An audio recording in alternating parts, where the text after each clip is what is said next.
Yo, what's up, guys? All right, yeah, let me go ahead and mute that.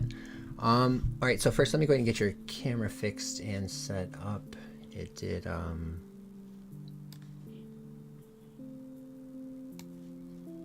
you guys getting a sneak peek into the art?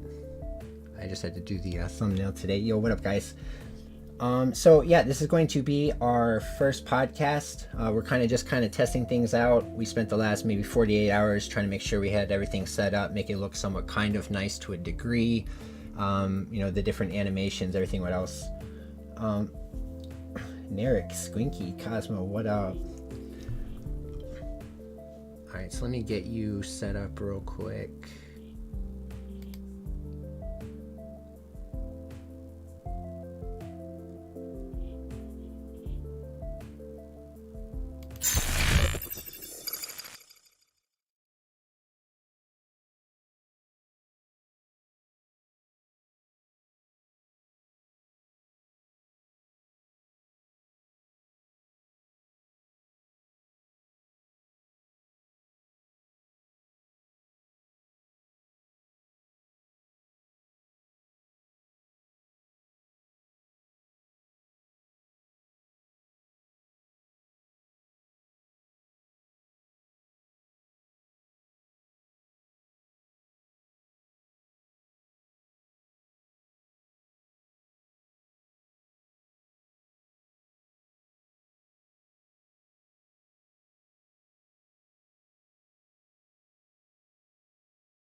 Perfect. Let's go.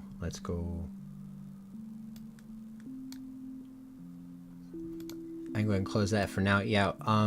So we just spent maybe we've been free for about an hour, but a little bit before then, just working on the logo for it. So this is probably something I'm going to play with. Start putting the name of the episode here.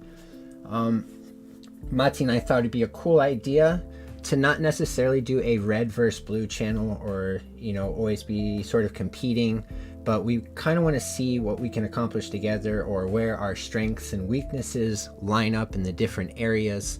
We'll be testing some of my payloads, seeing what different things they trigger in the system, and Matzi will be using his blue team expertise to try to, stop my payloads, to try and capture them. I'm going to make some in secret that he won't get to see, launch them, and then see if he can identify what's going on where in the system.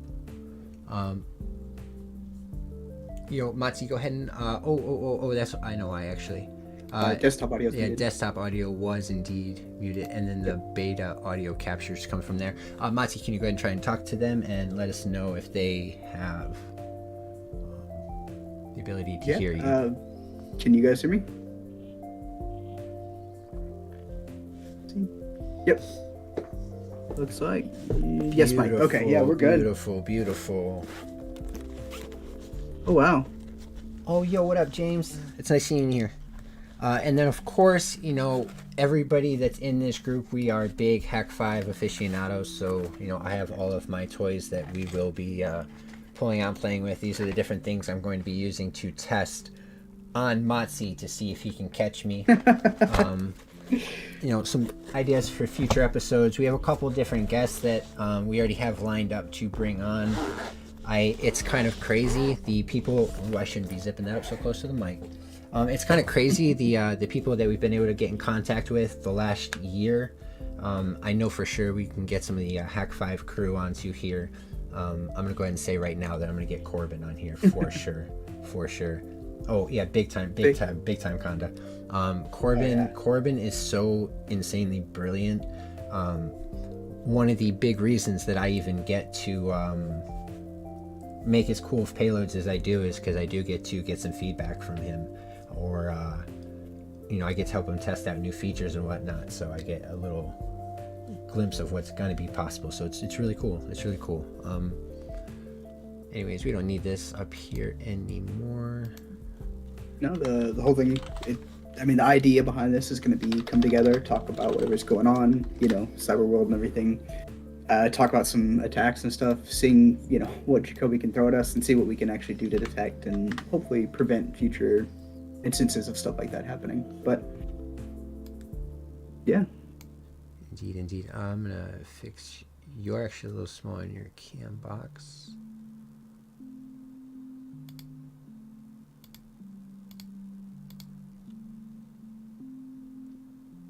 Yeah, we're gonna size you up. Okay, yeah, the music is there. Good. Yeah, I appreciate you guys bearing with us right here. This is like I said, this is our very first podcast. We're just kind of trying to get some sort of cohesion, everything set and going. We definitely need to find a different way to pull your source for sure. Yeah. Size him up. No, actually, while you're working on that, go ahead and start kind of talking about some of the stuff. I don't know if you guys have seen what's been going on here recently. There's a bunch of attacks going on. One specifically that I kind of wanted to look at, and I've seen a lot of news from. It kind of just a fell, I guess, in the attacker side on what happened. There was an attack on a software called 3CX. You guys probably saw John Hammond make a video about it. You probably saw, if you guys watch Budahar, talking about that attack and kind of what went behind it and everything. You find out it's a super complex attack and everything, but I don't know if you guys know this. Based on what they've found and looked at it, it sounds like only less than a handful of devices were ever actually targeted and attacked using what they'd actually snuck in there. And an attack like what they used is pretty big. I mean, you're talking, was it supply chain? Whenever they sneak that piece in there, that gets signed by their cert. That is a trusted piece of software from that company at that point. I mean, at that, and when you look at the customer base that they publicly put out as their numbers and everything, they're ranging in thousands, and each one of those thousands of companies has 1,000 people more below them. The amount of devices that actually the amount of devices that are actually out there that this was an attack that they were susceptible to, like, it's crazy just to see how big of something like that is. But at the same time, like, 5 devices, 5 to 7 is what it was, out of an attack that deep and that rich, they managed to only compromise 5 devices out of it. And from what I understand, it was primarily targeted around crypto. They were hitting, to me, if you ask, like, low money, especially whenever you look at everything that could have been taken and the companies they were definitely had a foothold in. Yeah, unfortunately, the crypto scene has become a really big, easy target just because all the new people coming in. A lot of these, I don't know if you guys know this, but a lot of these people that are trading are just using bots, especially for crypto. So a lot of these guys are, agreeing to have software downloaded onto their system that's going to, quote, they pay for services to have it, give them good predictions, blah, blah, blah. But these guys, they're getting swooped up left and right. There's several Telegram channels that are just dedicated to sharing that. It's chill, like the music here in a shop on Legend of Zelda. Yo, that's what's up. Yeah, so we spent probably like 4 hours picking out the music. So actually, while we're here, since this is the first podcast, if you guys want to give us feedback, do you not like the way the screen looks? I just now noticed, actually, it looks like I do have to reload the YouTube's chat each time. So we either have to look into seeing if there's an actual full link for that. I just noticed that YouTube's chat is not actually on screen. Oh yeah, it's... let me... people said my sub is a bit loud, so I'm gonna drop mine out real quick. Alright, yeah, I lowered the sensitivity on my mic earlier. How is it right now? I lowered the sensitivity earlier while we were testing some stuff. I appreciate you, TGR Mag. But yeah, any feedback that you guys want to give. So we have this music right here. You guys saw the music. I'm going to switch back to the start screen. Too quiet.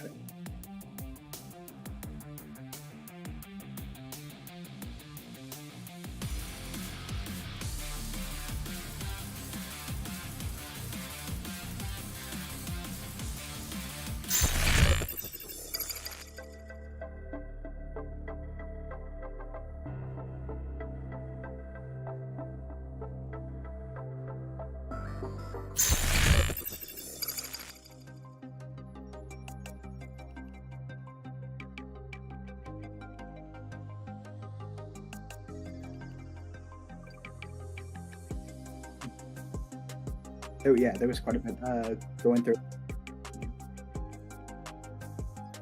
Yeah, I think we were talking Thursday night. We basically said, let's bite the bullet. Let's take Friday and then Saturday morning and jump into it. Like get this all built up.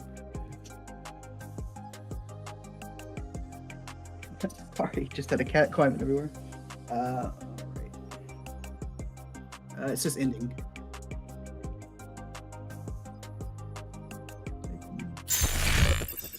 And then I'm pulling up one more folder.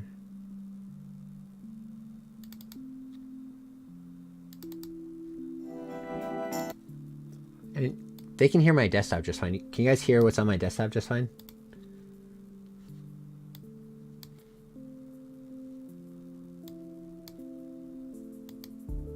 Okay, perfect. All right, so then additionally, so we're planning on doing this podcast every single Saturday starting at 5 p.m. every week. Now, for 1 week out of the month, we want to do something a little different. We're just going to play with it. We have a couple guests already that are hyped and love the idea of it. So I'll go ahead and show you guys a quick little teaser trailer, and you'll get the idea, and you can let us know what you guys think if something you want to partake in or be here for. I also made this last night in, I want to say, under an hour. We were grinding. I made this in under an hour, including finding a guy on Fiverr, paying him, getting the audio, and putting it in under an hour. He's very Welcome to high security.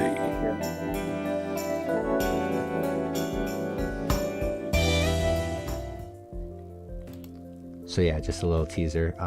Long story short, we're thinking just 1 week out of the month during this podcast, we will switch it, and we will be doing a podcast called High Security, where we just basically get baked and invite some guests on, just talk about cybersecurity, theory craft some ridiculous ideas. Yeah. Just a big chill. Yeah, it's great. I mean, I would expect those episodes to be super productive. I imagine those will be the down the rabbit hole. That is indeed correct, Rex. That is indeed correct. Yeah. Just see, can see where everybody's minds go.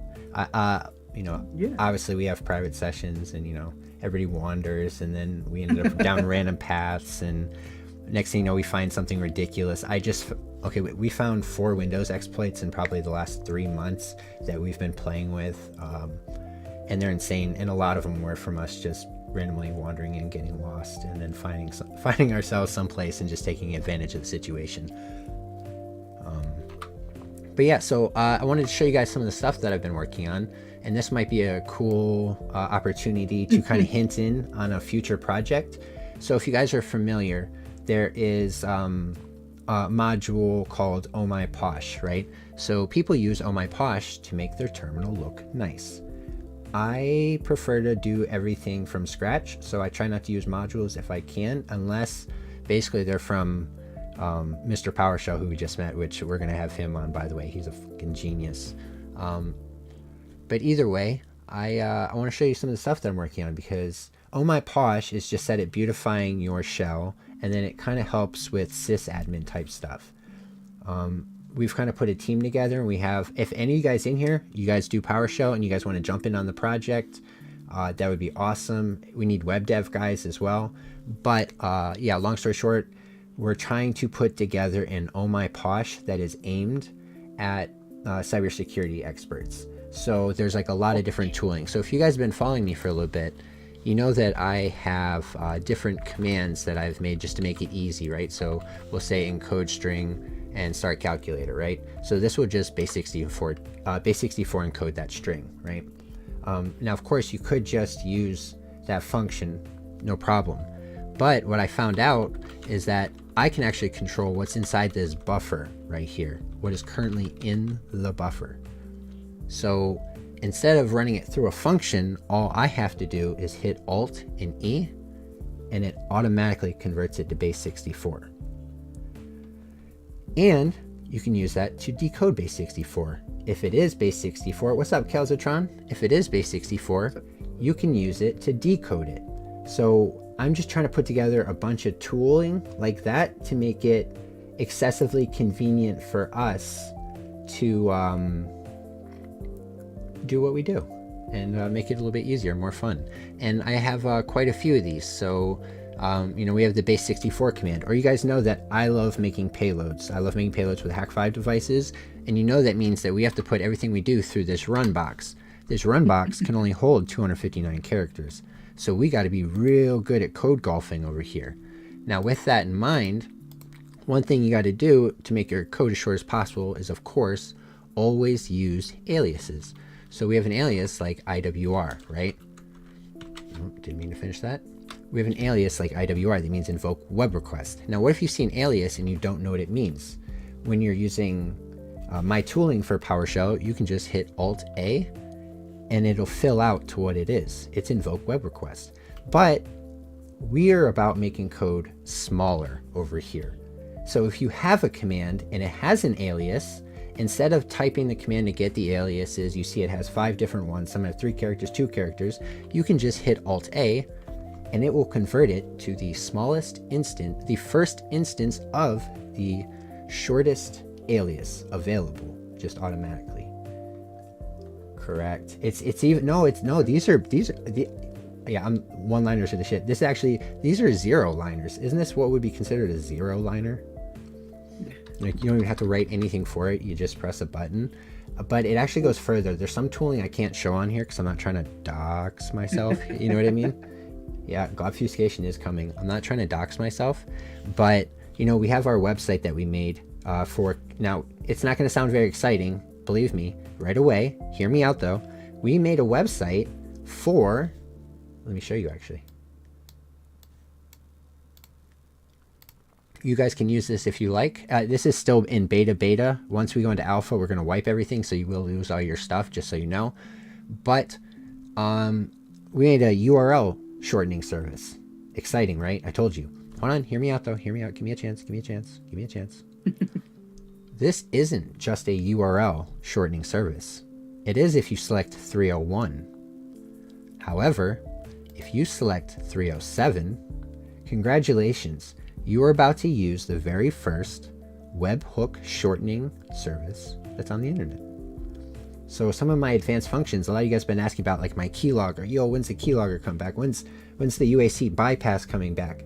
Well, those commands have become so expansive that I have to add a bunch of variables in the run line. Now, when I add all those variables in the run line, it obviously increases the length of it. And if you guys don't know, the Discord webhook is 123 characters long. We only get 259 to work with.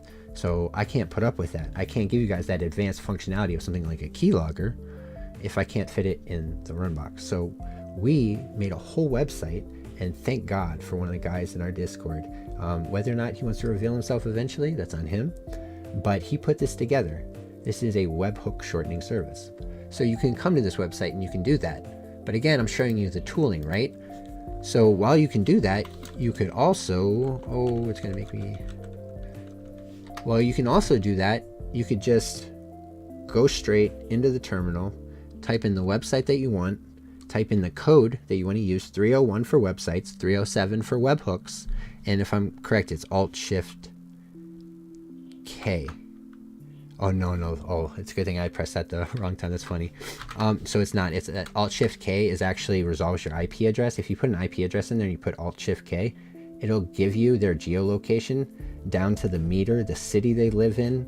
That's the one I said I wasn't going to show. So it's a good thing that just wasn't my IP address. I just got the wrong one. So actually it's Alt-Shift-U for URL. If Alt-U, no Shift, Alt-U. I've made so many, I kind of forget them. So there's a URL shortener right here. So you can use it straight from the console. What's up, brother? Can they make an account, and can they edit any of the shortened URLs that they've already made? Okay, so check this out. The question is, can you make an account, and can you edit any short URLs you made? So basically the answer to that, since I just closed it, the answer to that is yes. Now, you cannot currently do it. I said we're currently in beta. But on the back end, there's no way it shows here, but you can log into this website with your GitHub. We authenticate with GitHub. Now, once you log in, we'll have a free option that everybody can have. You can shorten all your URLs, whatever else. It's already open source. It's already open source. You can go on my, here, look. Here, I'll show you guys. This is, we're about helping people here. Yeah, we're about helping people here. So, yeah, that entire website right there is right here. This is it. Jacoby.links. This is that whole website right here. You guys can go make a fork of this yourself. You can make a fork of this yourself if you really wanted to. For sure. It's right here. Yeah, no problem. Absolutely. The only thing I ask is that you do credit the original creator. Ajesty right here. He's a genius. Listen. I'm good with PowerShell. Like I'm not even gonna lie. Like I'm good with PowerShell. But the guy that made this for me, he made it in front of me. A couple thousand lines of code that he just did without looking away from the screen. No reference, nothing. This dude started coding. We were chatting, chilling, smoking, whatever else. And he coded like 4,000 lines right in front of me without reference and made this from scratch. And not only that, if you guys didn't know, so this is actually the whole project right here. And we host everything we do right through, what is it, cyclic.sh? I don't know why it's not my history anymore. Oh yeah, Cyclic right here. So we host everything we do through Cyclic, or a bunch of our subdomains, because we're gonna have a bunch of different subdomains. That's link.imjacoby.com, but you can literally build a whole website on GitHub, and then you can use cyclic.sh, deploy now. You go from git push to live in under 10 seconds.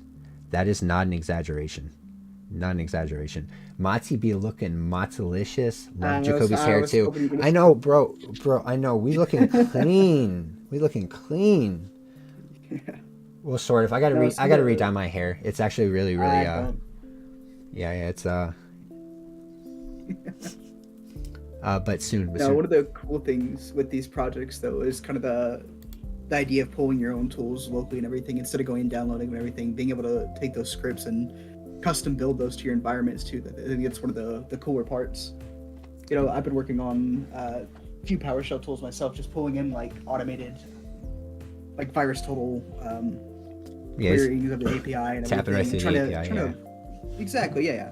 Just because it's easier to, inside of your box and everything, and to be able to pipe that output into something else, actually allow that data to be played with even more. It's it's kind of cool just to start to get to the point where we can look at certain things that we enjoy, like certain tools, and say, man, I wish this was better, and start to kind of build it all into your own environment, where you start to make them flow into a way that works for you. It's all completely to your touch. I feel like that's a lot of what you've done here, going back to what's inside of your buffer, being able to turn that into instant data, being able to use that in other places, and kind of just feel comfortable with your own environment with the tools that you've built. Those things right there do not go directly into the payload, but they do in the sense that that's shortening everything, the URLs that you're working with, the fact that you didn't have an API shortener that worked real well, so you guys just built one. That sort of stuff right there is kind of one of the cool parts. I think seeing specifically PowerShell be the thing that you've used a lot of that for, and I'm starting to kind of build my own vehicle out of, Yeah, it's one of those languages that you kind of skip over for a while until you realize how good it is. Yeah, so I'm actually pretty excited for that, and I probably shouldn't say this in front of Motzi, but look, I'm not even gonna lie straight up. I've been coaching Motzi into learning PowerShell for Blue Team for like a few months now, right? Been trying to get him to do it, and he's finally starting to do it. Now, I've done it under the guise of, if you learn PowerShell, you're gonna be so good at, defending against people like me. But the truth is, I just want to see what he builds so I can get around it. I'm not even gonna lie. I'm willing to see it. Actually, one of the cool things that we'll be doing in this environment, we will be actually using a SIM throughout this process. We're in the process of setting up a box on Jacoby's side that will allow us to have him deploy his malware, do whatever he wants to, beat it up as much as he wants. and we can see what we can detect in real time as if I was truly in A place live of target. detection engineer. Exactly. Yep. What would IT see on that side? What would a SOC analyst truly be able to see? I actually just saw something really cool, random. If you guys see on the screen right here, we're actually at 998 followers on GitHub right now. I literally just started posting on GitHub like a year ago, but before that, I just always used it as reference. I kept my code local. You know, I had no reason to put it up. That's just crazy. In 1 year, we're under 1,000 followers. We currently have the most followed bad USB repo by an individual on GitHub, and we're just 70 stars short of 2K. 70 stars short right now. of 2K. Sister said he's unfollowing right now. Yeah, girl boss gas. Was it gas keep girl boss? Some. Gatekeep. Gatekeep girl boss. Yeah. Jesus Christ. Just followed as well. What a legend. Yo, Carl, I really appreciate you. Oh, what's up? Let's get to 1 mil without vids. My dude popped into one of my YouTube videos. He's like, you keep posting these about the flipper, but they're just like bad USB. And I'm like, this is my type of guy. Yeah, you're exactly right. I do share my payloads with the flipper community, but I'm all about the original bad USB devices, Rubber Ducky, OMG. Like, they just win. Gaslight, Gatekeep, girl boss. Jesus Christ, it makes sense now. My girl used to say that like ironically all the time. Now it makes sense. Ooh. On the okay, the bad USB 999 followers, 9 following, just straight 9s. That's beautiful. Profession, you got 1K. Oops. Print.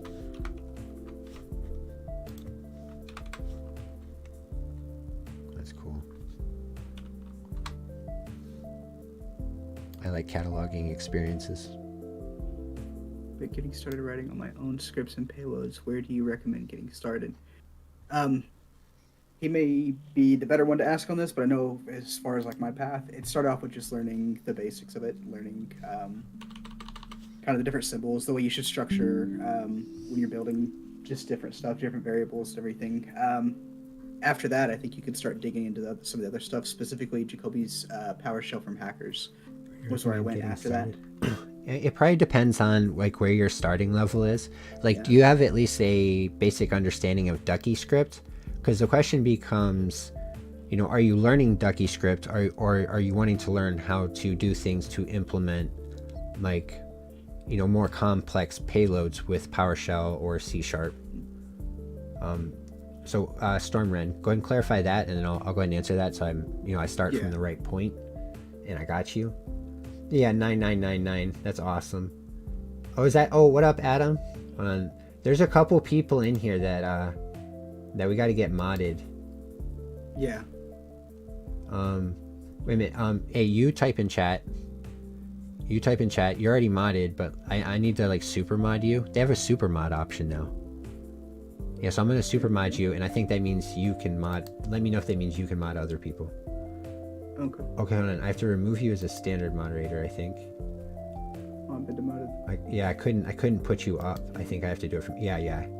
You can't go up. You have turn me down so you can bring me back. Is that what it is? Yeah. I like playing with my food. You know what I'm saying? Reload your GitHub again, Jacoby. Oh my God. One way to kick off the first episode. That's awesome. Jesus Christ. Oh my God. I fucking love you guys so much. Look, he's blushing now too. No, I'm not. I'm just excited to see me. Does that mean you're super mutzy? Oh man, that's beautiful. Let's see, can I mod people now? I need to put that in the right place. Doesn't look like I can. Oh no, because I'm not a mod yet, that's why. You're not? Let me check. Type in chat. Okay. Nice profile pic. Who did it? Are you talking about the one that's on screen right here? Let's go 1 mil. Are you talking about the one that's on screen right here? Everyone unfollow. Wolves. Okay, no, so it says you're mod. Yeah, you're a managing moderator. I don't even know what that means. I'm not even gonna cap. I think it means that I can change attributes about. Yeah, I can change things on the stream, like the name and everything. Yeah, I just saved that. Actually, did I ever finish posting it on? I didn't. I never finished tweeting it. That's funny. I sent out a tweet. Alright, this is... Oopsies. I forgot to post that. Yeah, it happens. Oh yeah, I was just about to do that. Thank you. The best drink in the whole world. What do you got?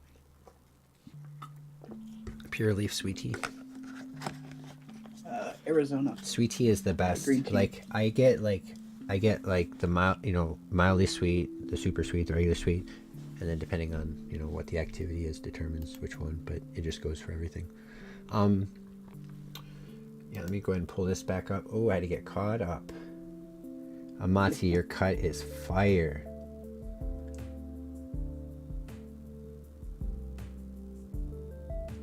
That's so cool. Yo, yeah, that's awesome that we just broke 1K like on the first stream. Just look at that. That's so beautiful. 1K here. We're so close. 1,930. We're about to hit 2K on the Flipper repo. We got to get the giveaways going again. Oh. I forgot. We did. We enabled. I can't believe I did this so late. You have a sponsor thing right here. I didn't really know about it too much. So like I just made it a couple days ago, but like we got like 1,900 people. I probably could have made a bag. That's all right. That's That's a sore subject, Adam. Nice. He's currently on Windows, if that tells you how he's doing. Yeah, let me flip that back away. Corbin's in the Discord. What's up, Corbin? I need more screens. I have 5 and it's not enough. How is 5 not enough? Okay, well, like right now I have my display screen in the center. I have GitHub on the right. Left is Discord, and then I have you on the top monitor and a pop out, and then I still have my OBS. So I'm like literally 1 monitor short with 5. So yes, I need 6. I demand it. Since Corbin's actually here this time and we can actually, sing the praise of everything he does, you were talking about let's go to 1 mil without vids and him kind of making the connection that they've yeah. Having an Oprah hyped up version of the bad USB. I think it's kind of cool that Corbin's here for this because Corbin's blood is quite literally what's up? Oh yeah, actually, so I can't actually see. I can't go into the stadium because I have you on pop out on full screen up top. I can't actually, if you guys are in the audience and on Discord, if any of you guys want, you can join the Discord. I'll go ahead and put the link for that in the description. I need to go ahead and make that a command. I haven't really even done any of those yet. We mostly spent, time making sure we had all of the graphics and everything, transitions, but I'll go ahead and get that. It's just discord.gg/IamJacoby. But if you guys want to join there, you can. We do have also people watching from the stadium there. I shared the stream to my old schoolmate. My man, that's awesome. I'll have to figure out. It shows that there's 8 in the audience. I can't look. I was thinking that's you, Ty.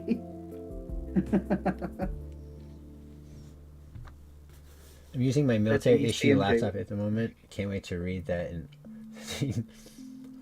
cheap, more easy to fiddle with than Malduino. He's talking about the Pi Pico Ducky. I don't know. I'm in the mind that if you want to learn something from scratch, like if it's just your goal because you want to be an engineer, right? Then yeah, I guess.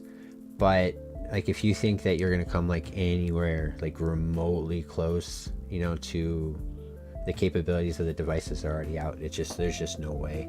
There's just been too much like blood, sweat, and tears. Like you don't understand. There's people like me who are coding, 22 hours a day, or sometimes staying up for 36 hours straight just coding. That goes behind those devices, and there's just no way you can keep up with it. They're already so far ahead. I think my tier list. So I actually have. Fun fact. Yeah, if you guys want to see a fun fact, actually. You might like this one. Let's go 1 mil. So again, looking at my toys right here, I want to see how low is my latency. Am I actually completely live right now? Let me keep that in my head. I wasn't completely live actually, so I'm gonna put it down. Okay, I want to see how. I apologize. I just want to see what the latency is so I can use it as reference for you guys. Yeah. So I need to pull this guy out right here. I'll have to pull some pictures, but probably like 6 years ago, I combined two Raspberry Pi Zeros. The W wasn't out yet. To make like a wireless bad USB. This is the updated version right here. This is, using a 0W, so it doesn't need to be 2. Now there's a lot of these that go around now, but I made one like 6 years ago, and then that was like right when Satanic, who made the Arduino, he had made the original one. I ended up sending him a bunch of pictures of what I had made, the older version of this. I've shared it in Discord a few times. But, not too long after that, this is the Arduino W. So I do have the Arduino W. And it's not terrible by any means. It's just like, it's the same when people try to get me to go away from like using Adobe products. They're like, oh, you can use GIMP, it's free. And it's like, yeah, I've been using Adobe for 20 years. It's home. You know what I mean? So. Hey, Jacoby. You know what I'm saying? What's up? Get the USB Ninja? You Okay, listen. Listen, if anybody has an idea of how I can do this, look, I need to get a hold of a USB Ninja, right? So I plan on doing a video series comparing the specific different bad USB devices, right?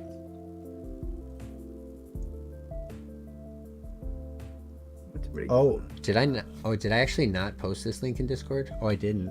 That's funny. Yeah, we're kind of trying. I'm gonna have bots in place to do all this. This was a lot of scattered running around to do, but thank you for pointing that out. Actually, that's a valid point. Now they did get pointed. Oh, actually, they didn't even get pointed to the stadium. I'm a mess. I blame Matzi. I told him to watch over me today. It's true. All right, guys. If you're in Discord, it has been updated. The link is in there. But I'm assuming if you're listening to me, you're already here. Unless you're listening from the stadium, I suppose, because I am actually still broadcasting there. Yeah. I appreciate you, Corbin. Yeah, because I didn't actually notice that. Pawn Pi Aloha is underrated, to be honest. So yeah, Pawn Pi is what I run on that now. So I also have, I have a few from, the time. I got the Wi-Fi Cactus as well. I'm going to give you my brutally honest opinion on this right now. Mm-hmm. I fucking hate it. I hate it. Why though? It just, there's a bunch of different firmwares, but they're not really heavily maintained. If you do get a Wi-Fi Cactus, just expect a lot of pain and heartache and having to reflash firmwares and stuff just randomly breaking. It's cheaper, but that's the trade-off. Are we gonna have this video saved to YouTube? Yes. So we're gonna be posting the video to YouTube, and then this is gonna be full podcast. So I know this isn't something I've super explored before. We started as a YouTube series, but obviously we should explore and pass around to a podcast. So we're gonna explore our options. That's something I still have to learn myself as well. Cheaper, but what's your time worth? That's exactly right. That's exactly right. That's what's I tell you, earlier. I just wanted to test it. I got it, and I tried as hard as I did because I just wanted to use the firmwares because I like to have a basis of comparison for the things that I play with. So I just needed to know. But if I was a casual user and I had to do what I had to do just to be able to deploy one payload at a time through the Arduino IDE, no, there's no way. I'm a collector. But yeah, I really want the USB Ninja. But if you guys don't know, the USB Ninja is the one that Kevin Mitnick made. I really want one just so I can basically play with it and then just talk shit about it in videos. I'm not even gonna lie. I need something like when you're making a scale, our scale will be from USB Ninja, to Hack 5. You know what I mean? Oh, Kalani. Well, you know a guy. I do. Yeah, what up, Kalani? I use the Wi-Fi cactus very rarely. I unfortunately haven't got the Wi-Fi cactus yet.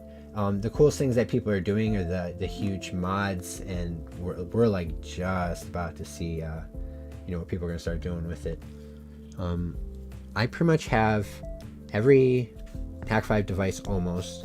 I don't have the Enterprise and I don't have the Coconut. And then from a collector standpoint, I don't have the Signal Owl. I'm not even gonna lie, I stayed up for hours watching a bid on eBay for this thing. It had a Signal Owl in it, OG Ducky, Bash Bunny, Pineapple Tetra, Shark Jack, but I really want the Signal Owl. It's not in production anymore, sold anymore. But again, yeah, from a collector standpoint. So actually, if anybody, just randomly, if you have a Signal Owl and you want to part with it, I might be interested in buying it. I'm just saying, throwing that out there. I have the Coconut, the Pineapple. Oh, you did get the Coconut? I didn't even know you got the Coconut. Yeah, I got when it first came out, that was one I've been waiting on for a while because yeah, prior to what you do. The Pineapple having the 5 gigahertz, the ability to play with all that traffic and everything, we thought that we thought that the Coconut was going to be the solution to 5 gigahertz Wi-Fi, and that was going to be the device that they were going to come in and spearhead it, where you were going to have Pineapple one side and Coconut for another. It was kind of a weird idea at the time when we were looking at it. I remember getting super excited whenever Glitch had done a video like forever ago, and it was sitting on the corner of his desk, just the box, and we didn't know what it was back at the time, but we knew the device existed because of the patch that had already been there. There was references to the Wi-Fi Coconut forever ago in forum chats, mentioned right alongside with the Key Croc at the time. And it was just I love the Key Croc so much. The Key Croc. Yeah, the Key Croc is one of those fun ones. That's the only one that I've actually gotten to put it into any serious use. No, that's not true. Actually, I have used the Squirrel before for both the VPN features and just for the traffic collection going in between. So I've used the Key Croc a lot. Probably like some of my favorite. Like this was just small time uses. This isn't even like big brain shit. I was just at work and I was just trying to mess with like my coworkers, and we have to sign in on these computers, and it's just like a 4-digit pin. And I know what like my buddy's 4-digit pin is, obviously. So I just hooked the Key Croc up to it, and like every time he would, hit his pin, it would just delete the line or add an extra character to it and hit enter right away. So it was always wrong every single time I tried to enter. Of course, he could just go to a different computer, but he always used the same one, so I knew I'd at least, get him a few times. But yeah, it feels good. It feels good. Company forever ago was like one of my first jobs, kind of just out of the military and everything. There was somebody who was believed to be viewing porn and other things on their company computer, and they were doing it out of the office. It was just around 2020 when everything was starting to kind of shut down. He was IT staff, so he had the ability to install whatever he wanted to on, so he was jumping into VPNs, bypassing all our detection and everything, and it was a very small organization. There are ways to get past that, but at the time we didn't have the ability to. It was Cosmo was definitely watching porn on company laptops. Oh my god. Yeah, we ended up throwing. It was not too long after it had come out. I'd already had one and everything, and I made the joke thinking everybody's going to shoot it down. It ended up happening. That's hilarious. Collected keystrokes off it. It was Cosmo. But I don't know. I keep finding. Oh no. I keep finding new uses for different Hack5 stuff. I mean, I played with Red Team for a good little bit, because there's always going to be a foundational knowledge of Red Team for Blue Team to even exist. I just realized actually I can't click on some of these on stream. I gotta make sure, I'm not caught lacking, like Cosmo says here. I do actually want to show you some of this. If you guys didn't watch my last video, this is pretty cool. Well, first here's a sneak peek. So Unit 259, that's our LLC that was just registered. So this is our company now. We got some pretty big plans for the near future and going forward. So go ahead and get a little sneak peek of that, but mostly just because I want to show you something from that video and then pull up my Obsidian again. This won't play every time you go to the site. It'll play just like while we're setting it up, just for the sake of throwing it out there. But we actually need to be here, and this isn't a page that's listed. But if you go to button, this will look familiar. This is from my protocol handler video. But this is a live website. That was one question I was getting a lot, is if they were asking if it was local or whatever else. No, this is a live website. You can go to it right now. Now, unless you have my protocol, it's not going to work for you. But when I press it, it runs that. This is a fake virus that I made, like pivot, persistence, exfil, whatever. Some fake information. But yeah, you can definitely make it so a button on your website will run PowerShell on your target's computer.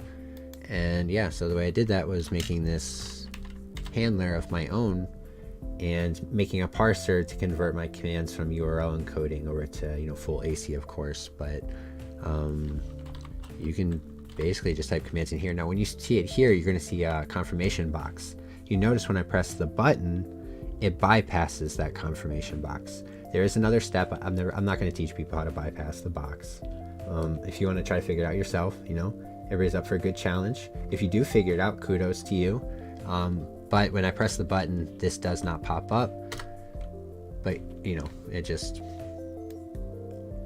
Oh, I didn't actually run the command either. I cheated during the video, so I didn't have to type in the full file path, and I just made it so PS pointed to this instead. That way it was easier for people to use. But if you follow that video exactly as I did it, and you make your own protocol called PS, this button will work on your system as well. I wouldn't recommend doing that because I can change this code at any point. It's wild though. The code, it's just this right here. Button get element, click the function, and then have it point right to my protocol handler that I made. And that's it. This little line of code. Now you also have to modify the registry, to make it, but this is all it takes to point to it. So it's kind of crazy. And then there's an unbelievable amount of Chrome ones as well. And all of these have some scary information. I found banking details, I found address, PIN, or I'm sorry, not PIN, address, your zip code, your 3-digit, whatever on the back, anything that's in the autofill, it populates in these. And you can go through them. You can go through them, and you can't parse them programmatically, but you can Control Alt, Control C. So that Corbin brought up a good question. I was actually going to ask you about this too. If you're modifying the registry, why wouldn't you just do what you're going to do on the PC? Good question. I guess what is the attack surface of this and how usable? If I'm modifying the registry, this is what Corbin asked. If I'm modifying the registry, why wouldn't I just be doing what I want the PC to do to begin with? It depends on the attack vector that you're going for. For me specifically, modifying the registry is just increase the tooling capabilities for me, so not on an offensive purpose.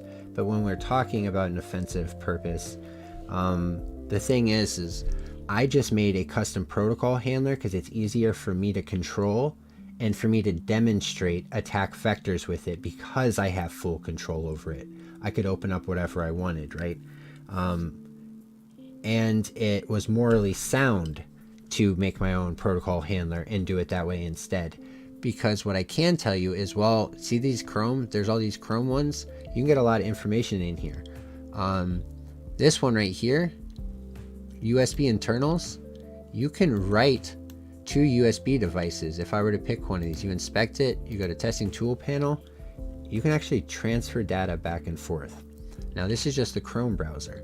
Now with the file protocol handler, you can do a shocking amount that you should not be able to do. That is one of those things where I don't super feel comfortable going into a lot of detail on right away, because even I've just started fully delving into that and seeing what the possibilities are. But during my searching, like for example, if you do file and you point it at PowerShell, the exe, it downloads PowerShell into the download folder. You'll have a second copy of PowerShell in another location. Now you can do what you want with that information, or learning how to modify to do something with that information. Like I said, I don't want to give everything away right away because I still don't even know what the implications are. It was something really cool that I saw, and I realized that I could illustrate it by making a custom protocol handler instead of just throwing some unsafe information out there that could potentially wreak havoc. I don't know yet. I'm still checking it out. The Chrome and the File ones should be heavily sandboxed as far as what you can do with them programmatically. Exactly for that reason, it would be dangerous, at least from my understanding about them. Exactly, they are sandboxed. They are sandboxed. But we're talking about using your fucking brilliant mind and using a ducky. And it can be sandboxed all at once. But you can open a Chrome browser and you can type into that. So yeah, specifically these are for your devices. Otherwise, yeah, Pillars, you would just shove your inject.bin directly to a duck. Yeah, exactly. Yeah, bypass via keyboard. Exactly. Yep. Actually, there's another way to bypass. Corbin, you remember that thing we were talking about? Remember I was telling you about that thing, and then you were like, "Oh, that's cool, but I want to see if you can do this."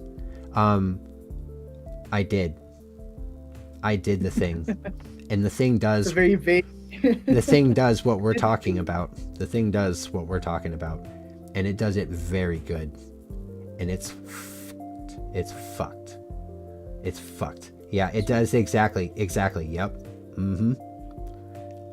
Yeah. So I apologize. I know that we're kind of leaving you on a couple hangers on this one, but that one is one that's been like in the works, and that one is absolutely terrifying. What I can do is I can show you something. I can show you how I crossed the line twice, but I'm not showing you how I crossed the line the third time. Do you guys get what I'm saying here? So let me show you another tool that I made inside of PowerShell in here. So, ChatGPT is the new thing that's, taken over the world, right? So I can do something like asking, what is the sweetest apple, right? And if I hit Alt and C, ChatGPT will answer it for me, right? Now I need to grab one of my my payloads real quick, so bear with me. Or I need to go into my PowerShell for Hackers. I need to grab one of my functions. I don't have it kept on my system natively, you know what I mean? So just give me 1 second. But I definitely crossed the line a few times here. I'm not going to show you how I crossed the line the third time. That would be wildly irresponsible. But this is my speak function, right? So what we can do is I can ask, what is the sweetest apple? I can then pipe it to AI instead, and then I can pipe that to my speak function, right? So I ask, what is the sweetest apple? And now I run it through. The sweetest apple variety is the Honey Crisp apple. Nitbricks. Did you guys get to hear that? Yeah, that's fine. That's fine. I did that anyways. Did you guys hear that on stream? I'm not sure actually. It should be capturing the desktop in the window, but just some confirmation. Loud and clear. Yeah, so basically I can ask a question and then I can pipe it. Thank you guys. I can ask a question, pipe it to AI, and then pipe that to the speak function. And you're like, okay. So we haven't even got to the first line yet. Okay. I was not okay with that. So I wanted to go a step further. And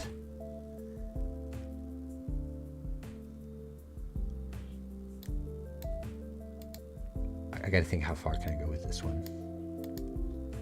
So basically, if you hit Windows and H, if you guys didn't know this, if you hit Windows and H on your computer, it opens up the dictation tools. So the things that you talk are spoken and typed wherever you are, blah, blah, blah.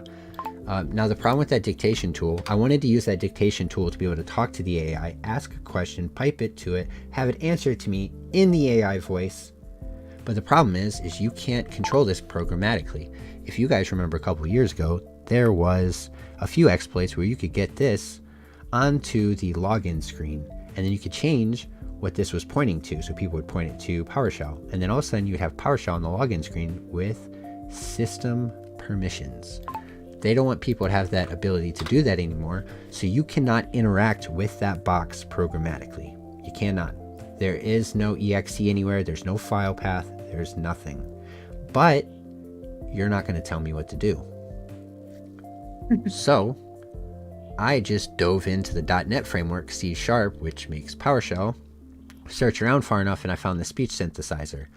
So I now use the speech synthesizer directly, can speak into the console, ask the AI a question, who will then respond to me, right?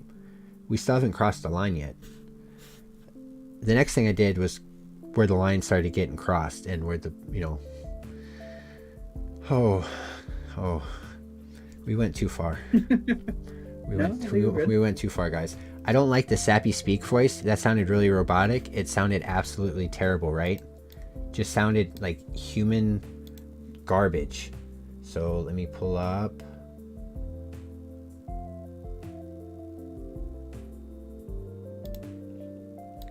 This website, text-to-speech-mp3.com. You can buy a year subscription to this API, and it's got a bunch of human voices you can use and use, like whisper, emphasize the words, blah blah blah. So I bought a year key to this API, and I can now speak a question that gets turned to text, piped to AI, piped to speak, but the new speak function is calling to this API and returning the answer as an MP3 in a nice human voice. That is where I crossed the line the first time.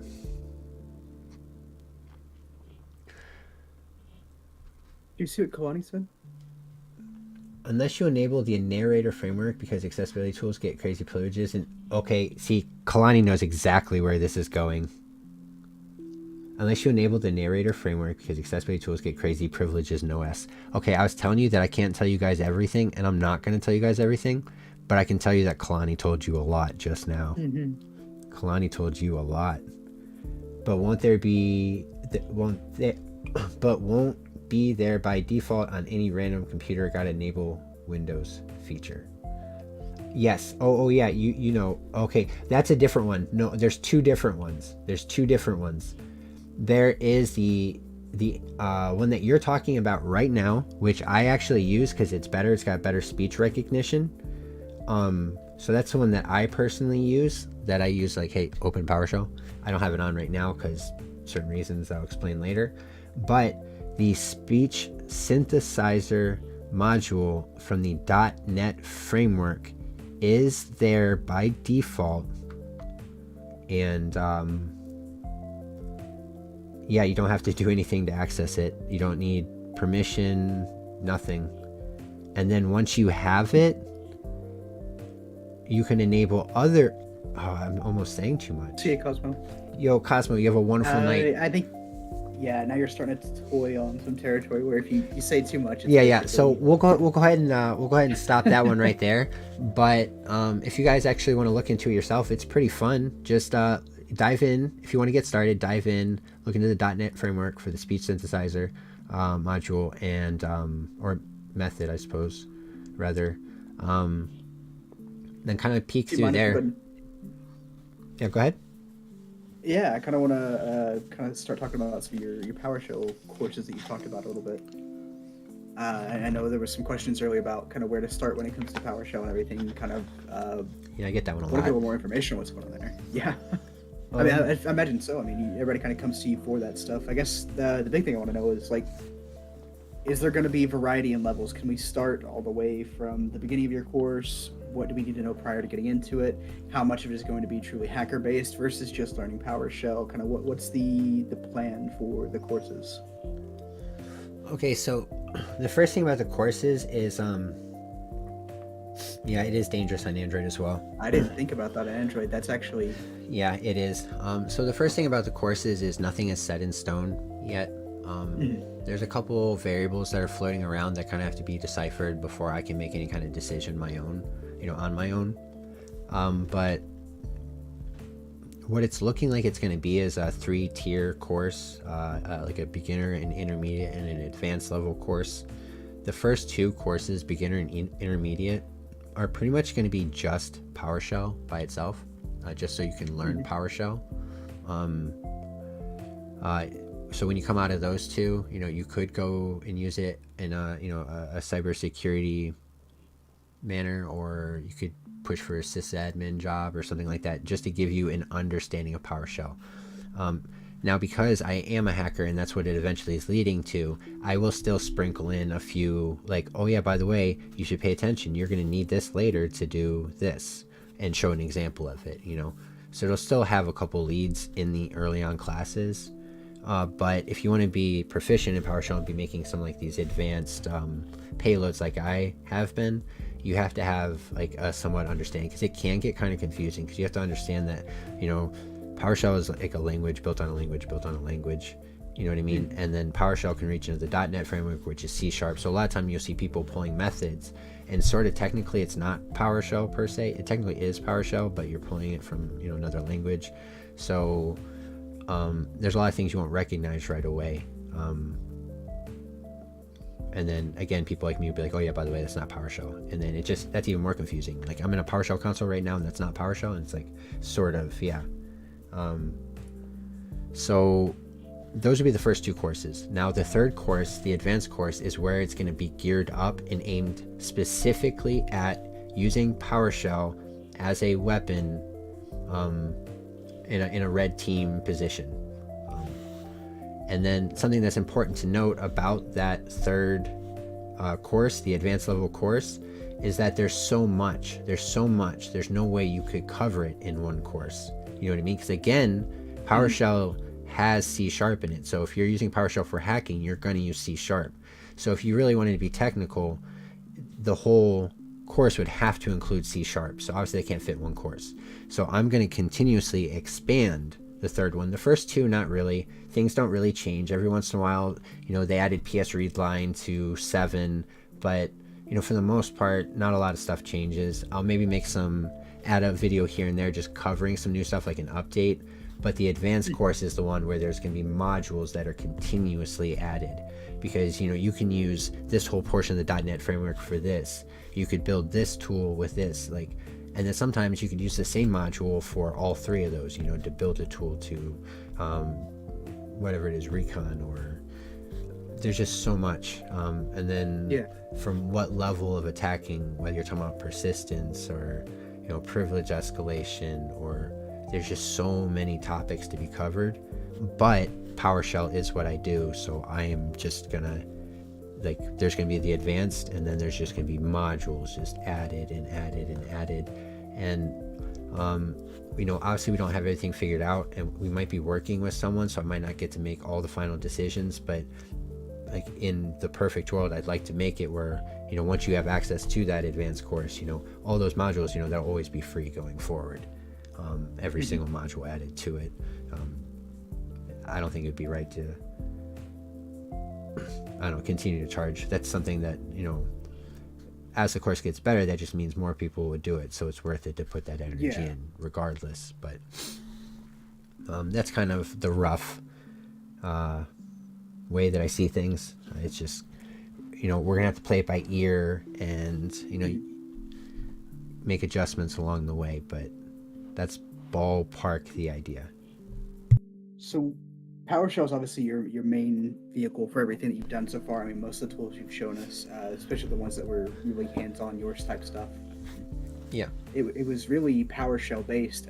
Outside of PowerShell, what else are you planning to move forward in? I mean, I know that's your main sculpting block, but are there other things that you're wanting to show off? Are you wanting to dig into new territories? Is there anything else? I mean, so far we've heard about the PowerShell. But... Yeah, so again, there's a lot of variables in play that dictate how I would answer that, depending on how things play out. But I definitely don't plan on doing just PowerShell things. It's just, this is like one of the first times in my life where I've been surrounded by such an awesome community, and we've actually built something. So while I could, for example, go binge a bunch of courses on bug bounty hunting and get really good at it myself and then make courses for it, I think I'm wanting to reach out to other people in our community and maybe collab with them. But that's something. We just have too many brilliant people in this community, and if we can get like everybody together to share their knowledge, you know what I mean, then just like how much I've learned from the people that I've been surrounded by. You know, I stayed underground for like, you know, 18 years, something like that. Like, it's ridiculous, like completely.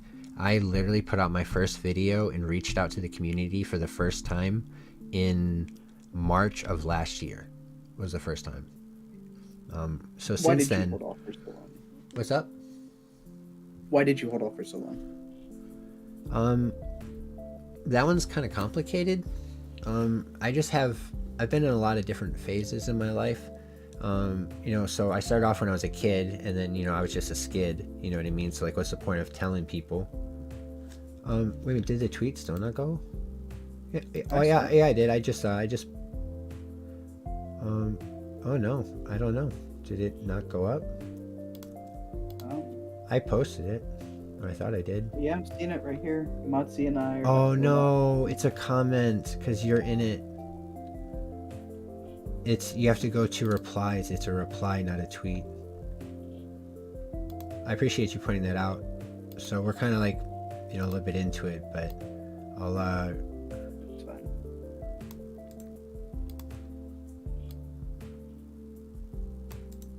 I appreciate you pointing that out. I actually, if you start a tweet with @, then it becomes a reply, and I'm an idiot, and you know. Oh, I didn't know that actually. Yeah, if you start a tweet with @ it fucking. Did I see your first video, the Hack 5 one?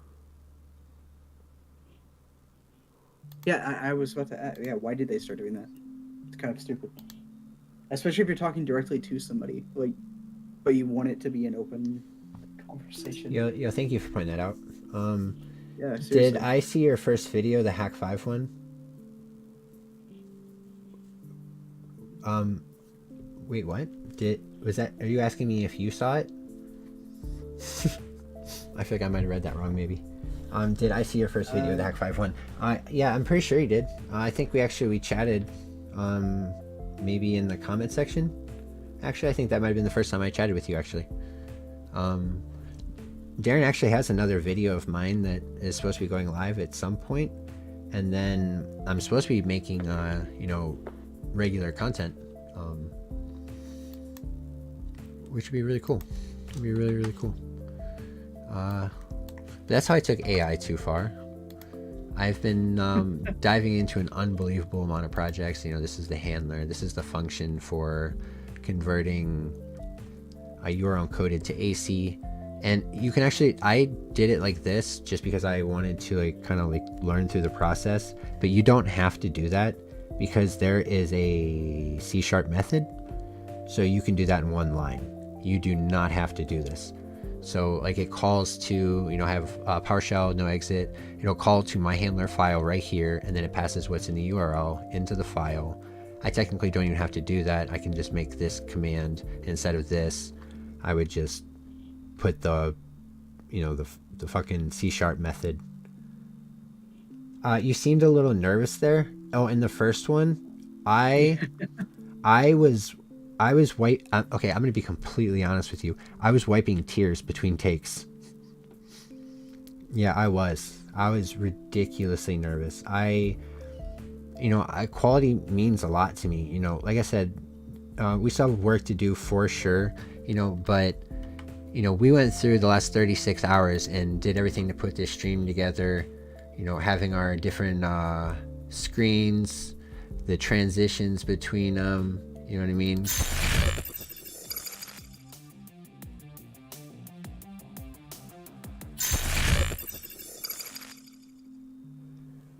Yeah, and back. Yeah, I was just doing the transitions and it made the little sound, so I wasn't gonna talk over it. But yeah,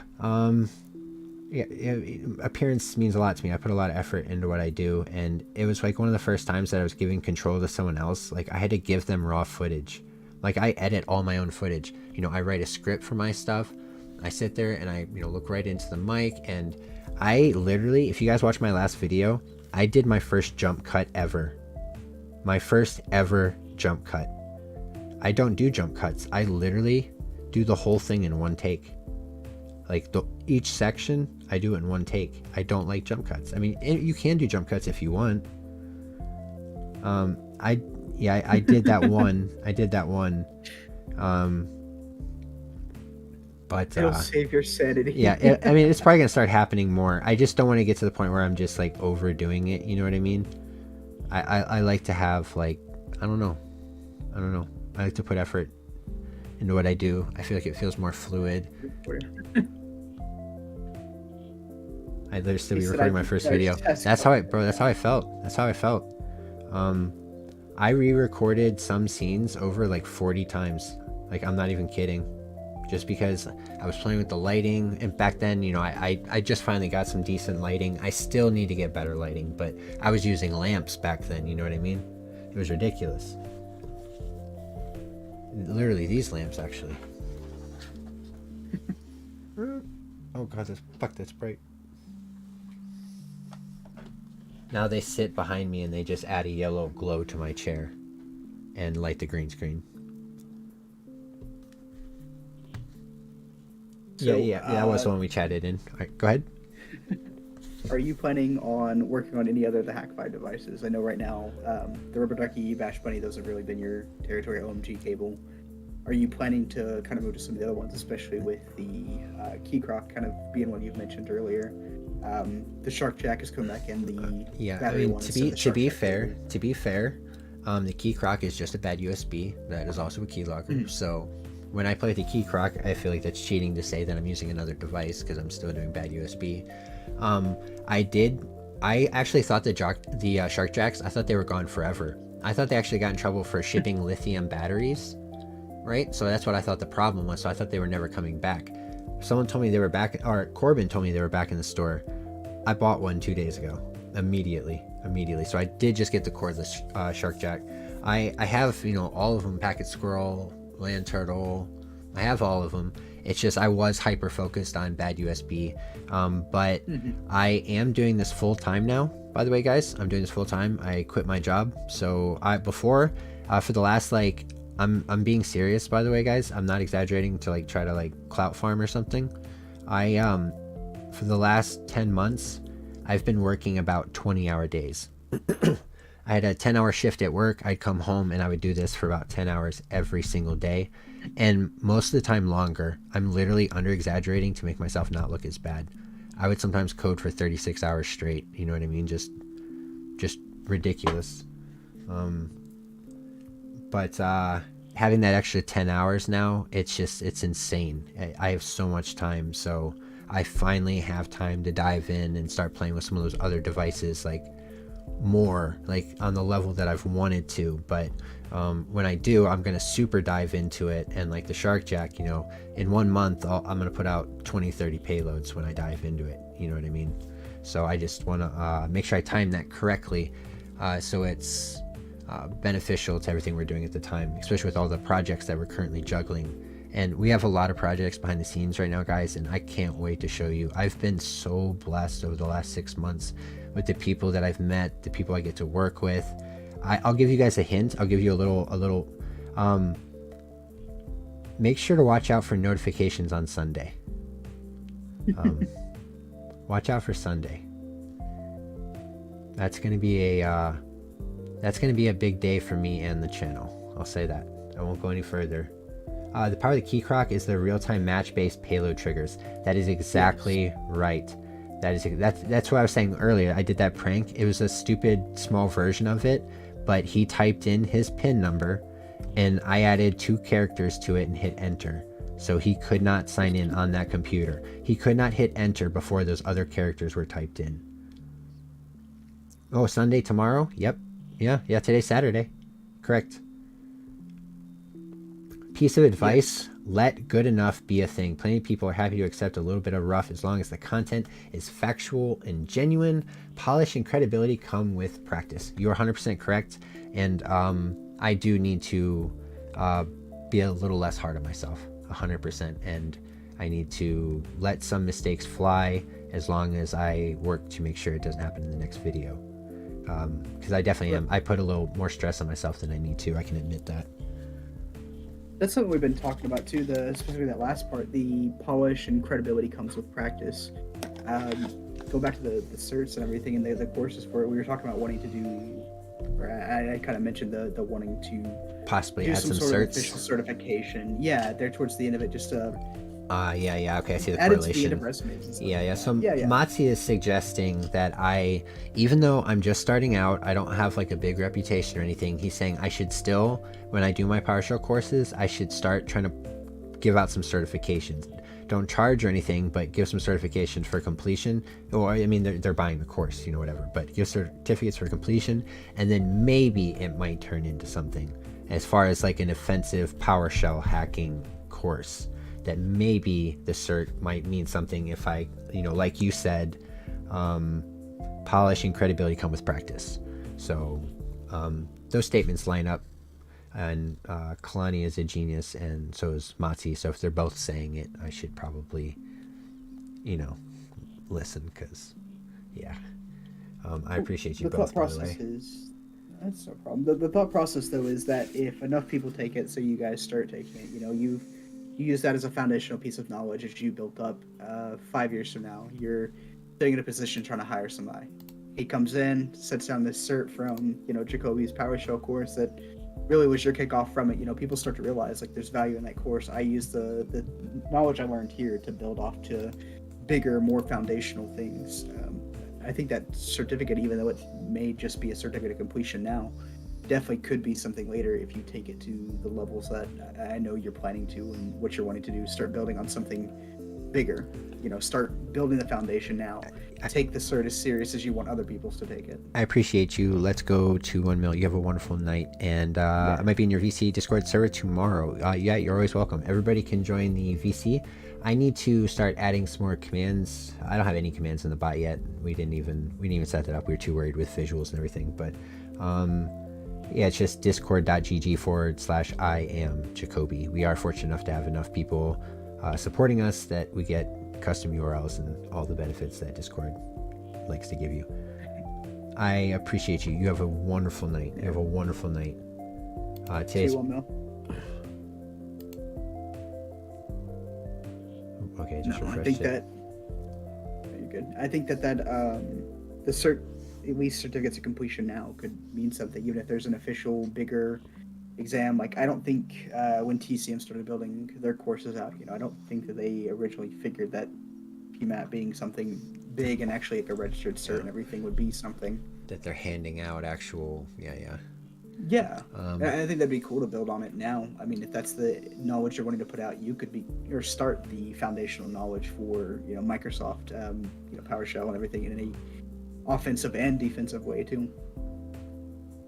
I think there's territory for all of that. I mean, realistically, one of the things that I was talking about earlier was red teaming knowledge kind of being a foundational thing no matter where you're going.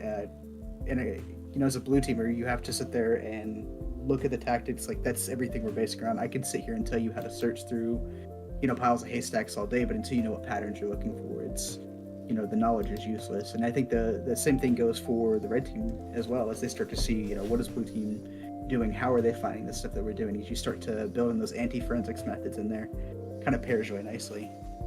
I think something with PowerShell being able to bridge that, where you see both sides kind of grow off each other and everything. How do you take that foundational understanding of PowerShell and the red teaming side, and then how do you build things for it later with the knowledge you've gained? Okay, so I just took everything that you just said, all of the words that you put into the air, I've put them into my brain, and do you know what I processed from that? What? Matsu needs to put out a PowerShell Blue Team course. Let me get better, and I'll consider it. Oh, I'm just saying, you're well on your way. You're well on your way. You start giving a certificate. I'll use my next paycheck and start buying courses. I hear you. Okay, peanut butter. Okay. And then the other thing with I can't really say too much about this, and I'm so sorry that there's so much stuff like this. The other thing about the courses is I've kind of had a couple offers from some people and organizations that want me to make courses for them as well. But there's a lot of variables that I have to navigate, and it's kind of difficult. Some of them want exclusivity, so if I give them the course, they don't want it to go anywhere else. So if I did like my PowerShell course like that, and I couldn't even put my own PowerShell course on my own website, so like the person who owns the website can't put a course like what they specialize in, that just seems weird. So like I might have to say no to that one, for example. But I kind of have to weigh through those options. But no matter what, we have Unit 259, our website, and the LLC is kicked off, so we will be putting our own courses.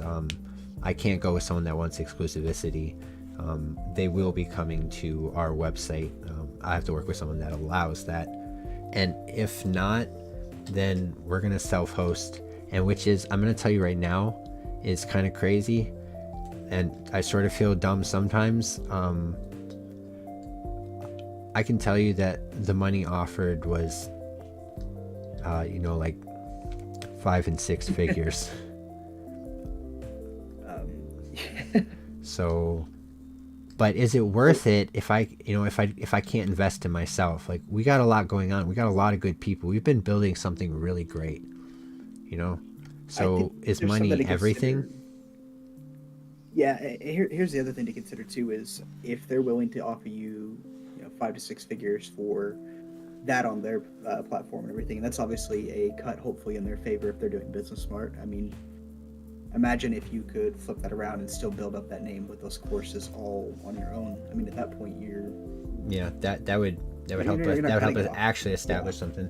And then Kalani, generally you can negotiate. Yeah, so that's what I'm trying to do. It was just I had to get all the variables from all of them to see what their general goals were, and like what their idea was for moving forward, and try to figure out who I can negotiate with. If there's maybe 2 of them that will both let me host the course, something like that.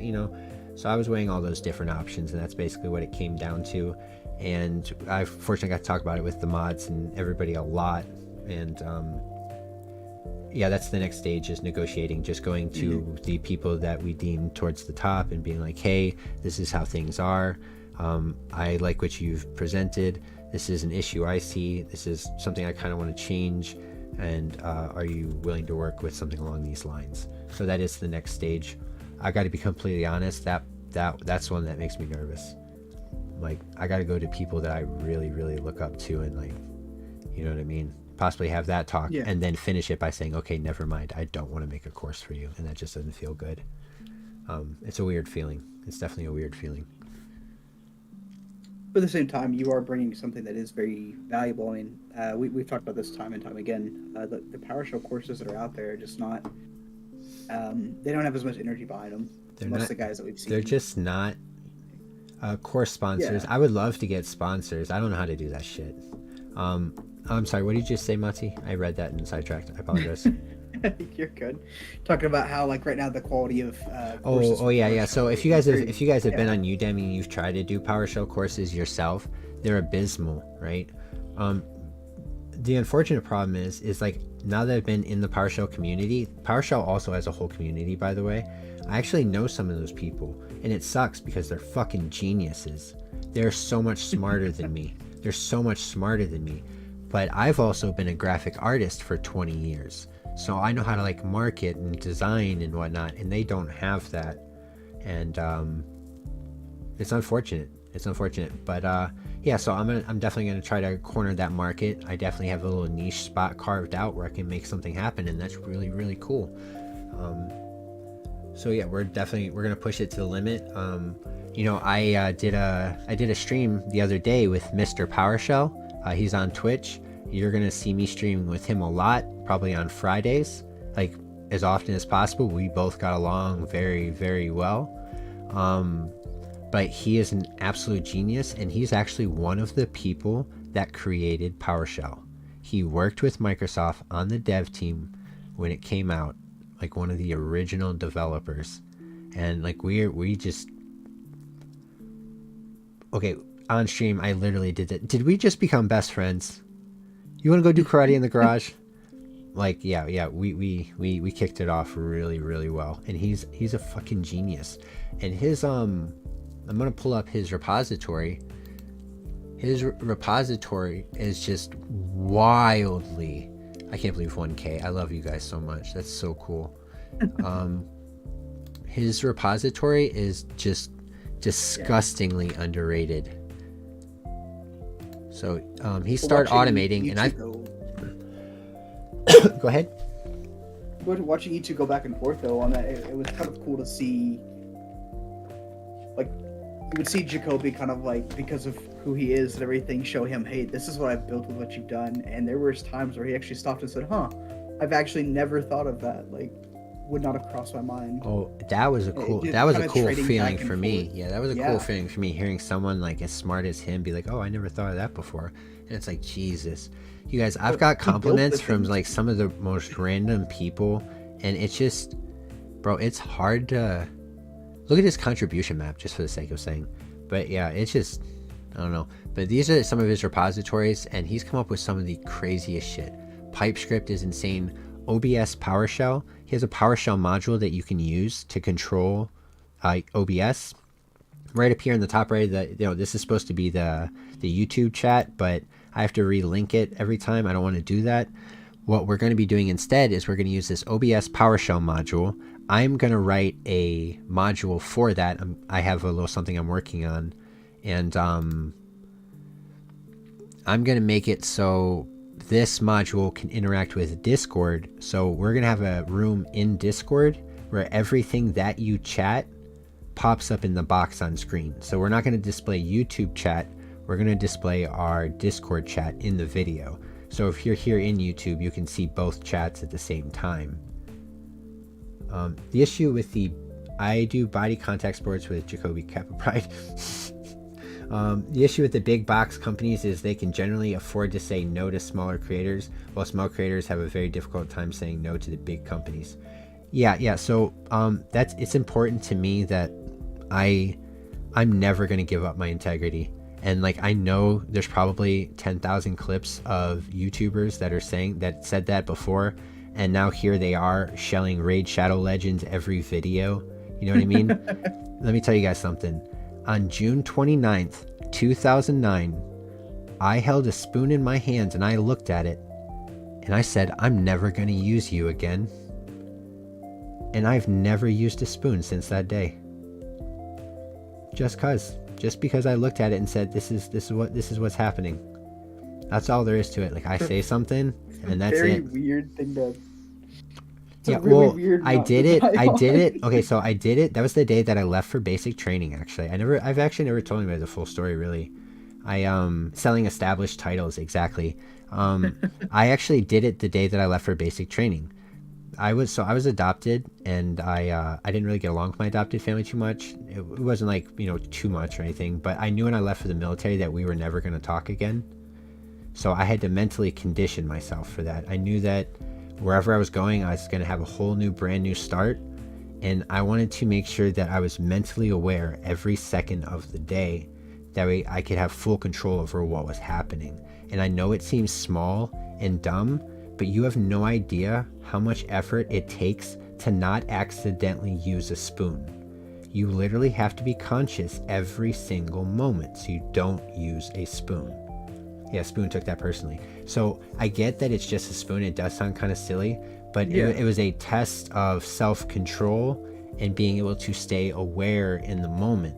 And then I did it. I grabbed a metal fork from the chow hall the first day of basic training, and I put it in my pocket, and I used it for every meal, every single meal.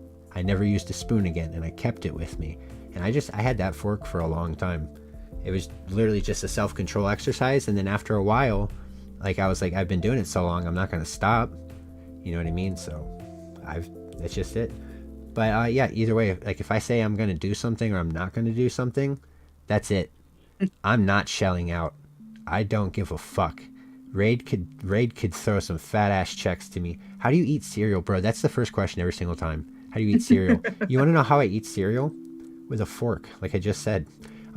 It's actually really cool. I really like cereal flavored milk, and with a fork it filters all the milk out, so you don't actually eat it with the spoon. So the cereal is more flavorful because it has less milk to dilute it, and then the milk that's left over at the end is more flavorful because you didn't eat the flavor parts that were with the cereal.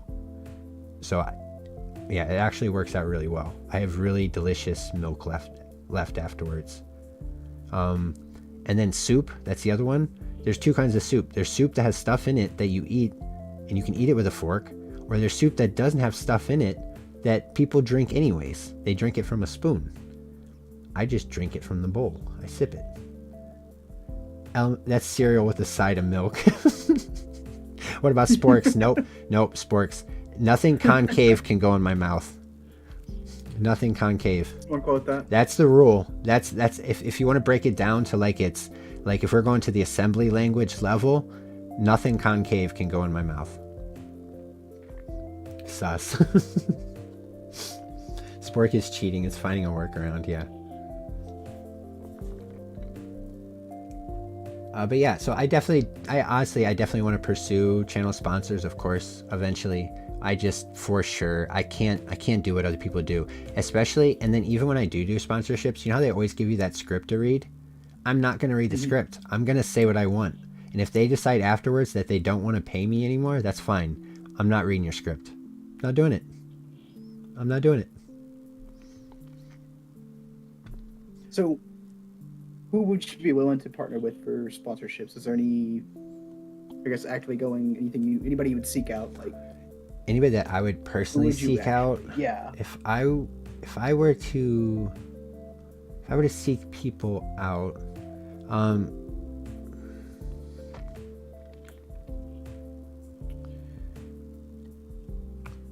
it's kind of a difficult one, to be honest. It's kind of difficult.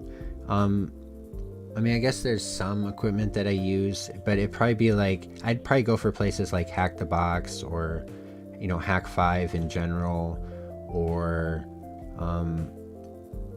maybe some of these other organizations like Z Security, you know what I mean?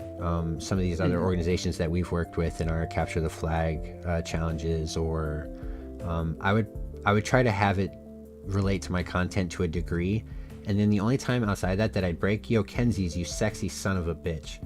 I hope you're of age by now, because fuck, that's a dude, and he used to come through my stream for like 5 years, bro. That's my brother right there. Like, seriously, I love you, Kenzie's, for real. He said, I Dead hope ass. you You have right now, 'cause of this yeah. sexy son of a Yeah, bitch. I think he's 17 now. Actually, I think he's 17 now. It's still time. Yeah, I know. But no, for real though. Kenzie's and some of the other people you saw earlier, they used to come through my streams. I used to stream Fortnite. I played Fortnite and streamed that for a little over 3 years. And there's a couple people that were there within the first 2 months. Kenzie was one of them. And they were there almost every stream for 3 years. And this is back when, you guys heard the story. Before I moved here to Minnesota, I was in Ohio, and I lived in a house that I didn't leave for 5 years. I didn't leave the house. I was one of those people. So people like I'm not even exaggerating. People like Kenzie saved my life. Like, I was completely alone. I told you I didn't keep in track with my biological family. The connections that I've made online, the groups that I've made online, that's everything to me. And Kenzie's was part of that original group that kept me afloat. You know what I mean? From that Jack, but instead of a donut, it's a spoon. I'm crying. Yeah, so it's really nice to see you, Kenzie's. So, Linode was just brought up as a potential sponsor. Would you work with them if they would sponsor you? Yeah, I would. Exactly. Yeah, I would work with Linode for sure. I use Linode all the time. I plan on using Linode a lot more. I'm trying to set up a box. It's going to be cheating. They don't have Windows boxes, so I'm just going to, set up Android and get PowerShell Core on there, and then use that as like an API that's not local. I have a couple local APIs that I fuck around with, but I want to see about, like I said, I like to try to do everything with PowerShell just to see if it's possible. I like the challenge of it. You know what I mean? Obviously, you can use C# and you can just fucking do everything, but I like the challenge of seeing what I can do with, defined pieces. Yo, Stormrend, I really appreciate you. That's some real day one stuff. That's exactly what I'm talking about. Kenzie's is day fucking one. Yeah, Kenzie's is day one. And not only day one, some of your day ones don't stick around forever. Some of your day ones roll on you. Some of your day ones, do you dirty. It's got to be at least 5 years, right? Some 5 years. that Kenzie's has been there supporting. So yeah, there's an unreal amount of love for Kenzie's, Colton, Trayton, Max, Sassy was in here earlier, J-Dog. Like, I miss all of them so much, like so fucking much. And then I didn't say Kenzie's name again, but you're in here, obviously. From the other angle, it's a convex implement. Fair.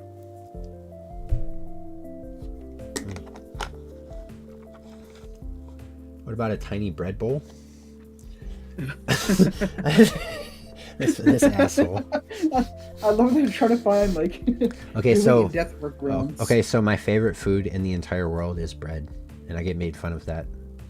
For that a lot. Bread's awesome. Yeah, bread is my number one favorite food in the world, and I would definitely eat tiny bread bowls. But if that tiny bread bowl had a tiny bread arm, I'd reconsider.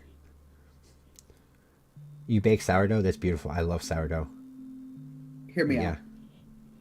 If you ate the stem off of it, is it still technically considered a spoon at that point? Yeah. Just putting the spoon in your mouth backwards first. What? Yeah. Okay. Yeah. So your logic isn't quite adding up to me. You're saying if I ate the bread spoon backwards, right? I guess would you bite the stem off? Could you technically consider it at that point? No, it's just a backwards spoon. No, that's just a backwards spoon, bro. Okay, so once it's a spoon, is it ever not a spoon again? I don't know. My brain's actually breaking. We're going into Doctor Strange territory. Okay. Let's see.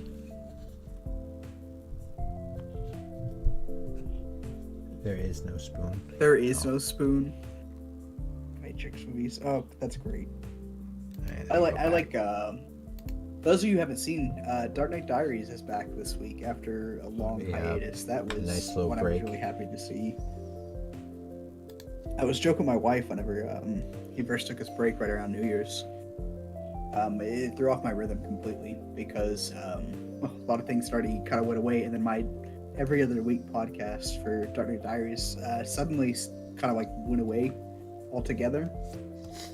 And it sounds bad, but I was kind of using that to actually track like what week I was in, what was going on at the time, because of Jack is back. I was using that to track things like because I'd be paid every other week. I was using Dark Knight Diaries episodes to know if I was getting paid that week or not, or what was going on. Or it sounds bad. I could have just looked at a calendar, but when you get lost in your work, bro, it can happen. Like, I sometimes, like, whole days go by and like I just don't even notice. Like, I'll be coding sometimes and go to like 8, 9 in the morning, and there's times like I'm in a room with no windows or anything, so I think it's like nighttime. I'm like about to go out, like get ready for bed, and I open the door and there's light coming through the window. I'm like, oh yeah, fuck. I remember when I was still in training, it was kind of the first time I'd really gotten to dive into computers. Really, it was when I first started getting into security. There was a bowling alley just down the road that had internet. You could go inside, go sit down, spend all day there if you wanted to. That's what I did for a long time. But they closed at like 7. If anybody who's been in the military base or anything, there either is no base Wi-Fi. If there's base Wi-Fi, you're better off just wishing there was Wi-Fi. So I would pack my bags on the weekends and I would go down to this bowling alley.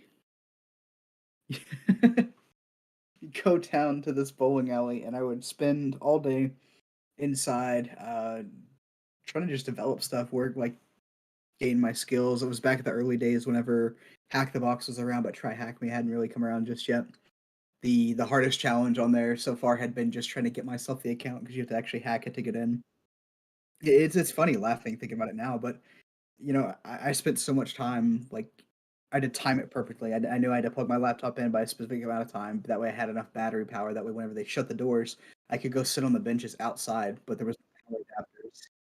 Yeah, and then still battery because there was no charger there. I would spend like hours at night, and there was at one point I can't remember what I was working on, but it was making really good progress. I was working with other people at the time, and so I ran back to the barracks, plugged my laptop in, got enough battery to get back there, and mind you, like at the time, I was way way more fed. I got a lot more weight now than I did back then. But I could make that jog in probably about 15 minutes and everything. Mind you, it was a pretty good distance at the time, but I would run back there as fast as I could, sit down, and we'd start working on it again, start getting going.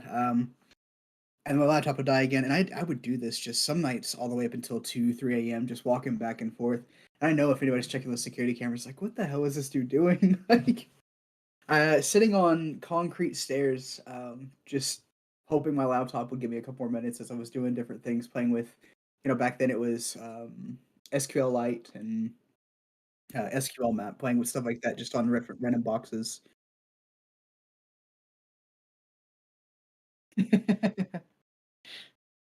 I think I don't know. It's kind of interesting to see where that's actually taken me. I tell people this every now and then, but my kind of first start for hacking actually started with a Chromebook. I wanted to get into security. I really wanted to download Kali Linux and everything, but my parents finally agreed to let me have a computer. They're like, "Oh yeah, here's this Chromebook. This is yours. Go do what you want to do with it." And yeah, I immediately thought my dreams were dead at that point. So I started looking, and I'm like, okay, maybe I could just get a Linux distro on there. Started poking around, found out about the developer mode, slowly kind of started piecing things together bit by bit by bit until I finally found out about using Crouton to boot a Ubuntu image, and essentially you could flip using certain control keys to an Ubuntu box. And not even using Sub 7. I'll tell you, Cain Enable was one of those tools I poked around when I first started, and that was old whenever I started poking at it, so don't know what that says. But yeah, the Chromebook was kind of the first thing that really was my first hack, if you will. Just trying to get Linux on there so I could start. And even once I got Ubuntu on there, because that was the only image that was light enough to work on this Chromebook. I was like, oh, it's not Kali, I can't hack. And it took me forever to realize that Kali Linux wasn't some just magic button that I could install whatever I needed to on that and work with it. But yeah, slowly and surely I built up from it. And then that computer that I was running around with was the first real computer I bought that actually was able to install a real operating system on bare metal. So yeah, I kept that Chromebook for like 3 years. Good.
Hey, did the audio die?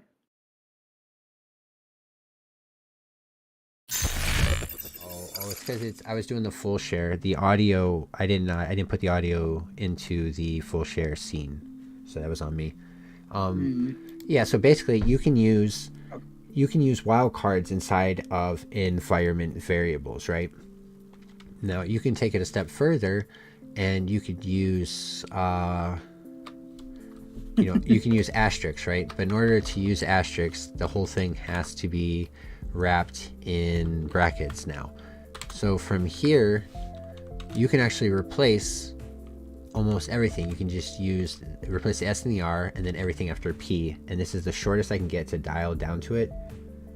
You can also use regexes to replace and expand before execution. Correct. When I started, we only had one. yeah. So this resolves out, right? So that's cool. Now the problem is one of the other ways,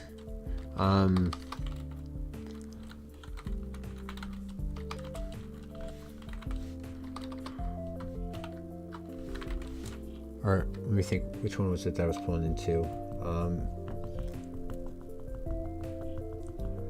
One of the ways that you can add it is into assemblies, right? Into the names of assemblies. So if you see like right here on my tripwire, right? So you add type assembly name. This is system window form, right? Right there, that's system window forms, but I'm using wildcards to match it. So that works. It's just for some reason when you're using wildcards like that, those wildcards will only expand inside the run box, right? So like I can do add type system window forms right here, but if I try to do the wildcard matching version of it from here, which is there, and then we get rid of everything but M. It's actually the only one that ends with M. If we do it from here, we get an error, right? But like my YT tripwire, this is what we run from the run box. So if I take the same thing, which this is just going to open one of my YouTube videos, but if I take the same thing and I put it in the run box, so again, you'll see at the beginning, we have the wildcards inside the run box. Run it. This is one that waits for my mouse move. So it runs. Oh, I left the box open for this one too because I was testing. I was trying to figure it out. So it opens a YouTube video, you know what I mean? And plays it full screen. I just got a copyright strike for playing my own video. That's funny. Just now? No, I mean that little bit of sound that I just played, they're going to. Okay. But yeah, so I'll say that quick. Yeah. So I can't use those wildcards inside the shell itself, but they do expand in the run box, which is really annoying because it makes it incredibly hard for testing. So for testing wise, I've been working on this right here. So we'll go ahead and put this here. We'll put this one on this side. I gotta be careful which one of these I open up, huh? We're gonna go to obfuscation. So we have, where am I on this? Wildcard replace. That's wildcard. I want. Nope. Is this it right here?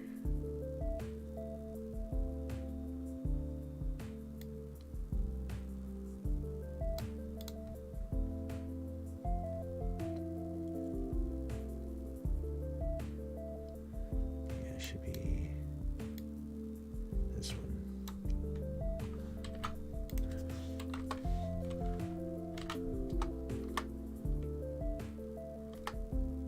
Yeah, okay, so this is the one right here.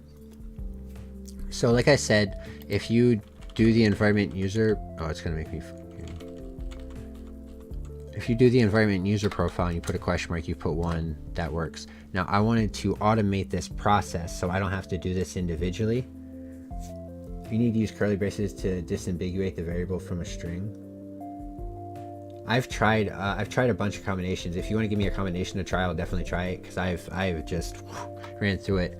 But so I wrote this script right here. See how it replaces each one individually. Now my next part of it will compare each one of these against the original variable to see if it equals to user's Micah. So it'll get rid of this last one because that matches to everything or a bunch of things. So I've made a way to automate this. But when it comes to automate, adding the variables to the name of the assemblies, I can't come up with a good way to script test it because I can't get it to expand inside the console instead of the run box. So I've tried I've tried a bunch of different ways. You said wrapping them in curly braces. That'd be like the same as quotes.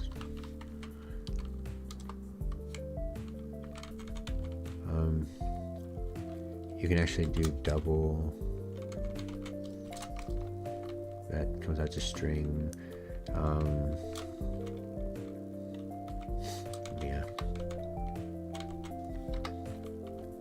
But I've went through, or I tried to get the return of it, which shouldn't even work, and of course it didn't work, but I literally even just tried to get the return of it and do some weird shit to make it work.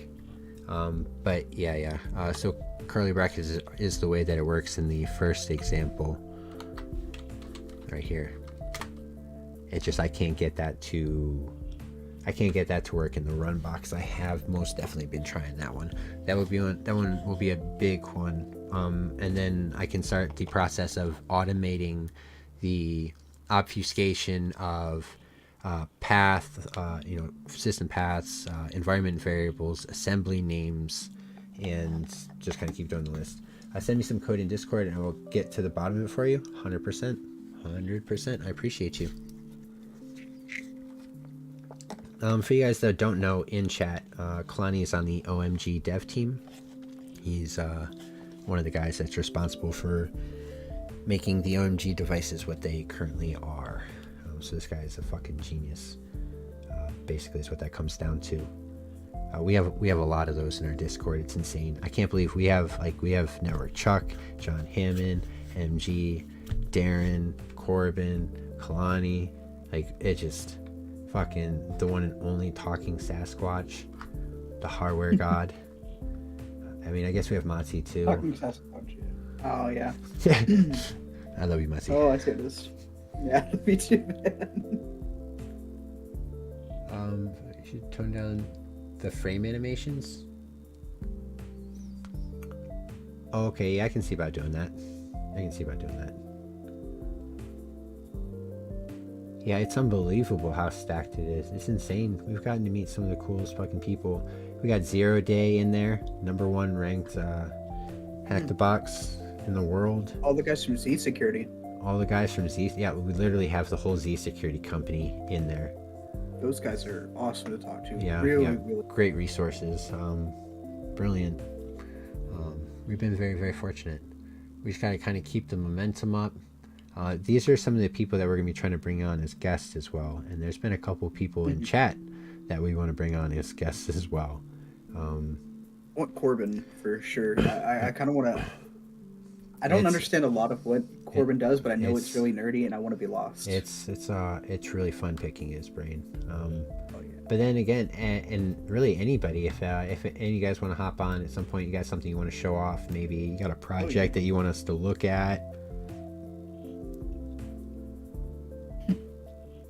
Yeah, I'll just go ahead. I'll send you the different ones in here that I use that are working. This one replaces all of them with asterisks, and that one's easy because you just have to replace every single thing. So I run the question mark wildcard one, then I run the asterisk wildcard one, and then I run the asterisk wildcard on the return of the question mark one. It'll give me every combination. But I need to figure out how to get the return of wildcards inside of an assembly, because that's a big one, being able to shorten and obfuscate those. As the dumbest person in here, I'm always down to hang out on stream, see if I can ask the questions that let us plebs understand. Yeah, I would love to have you on, especially showing off some of your toys and shit. There's a lot of people here that would be interested in some of the stuff that Sasquatch builds. It's insane.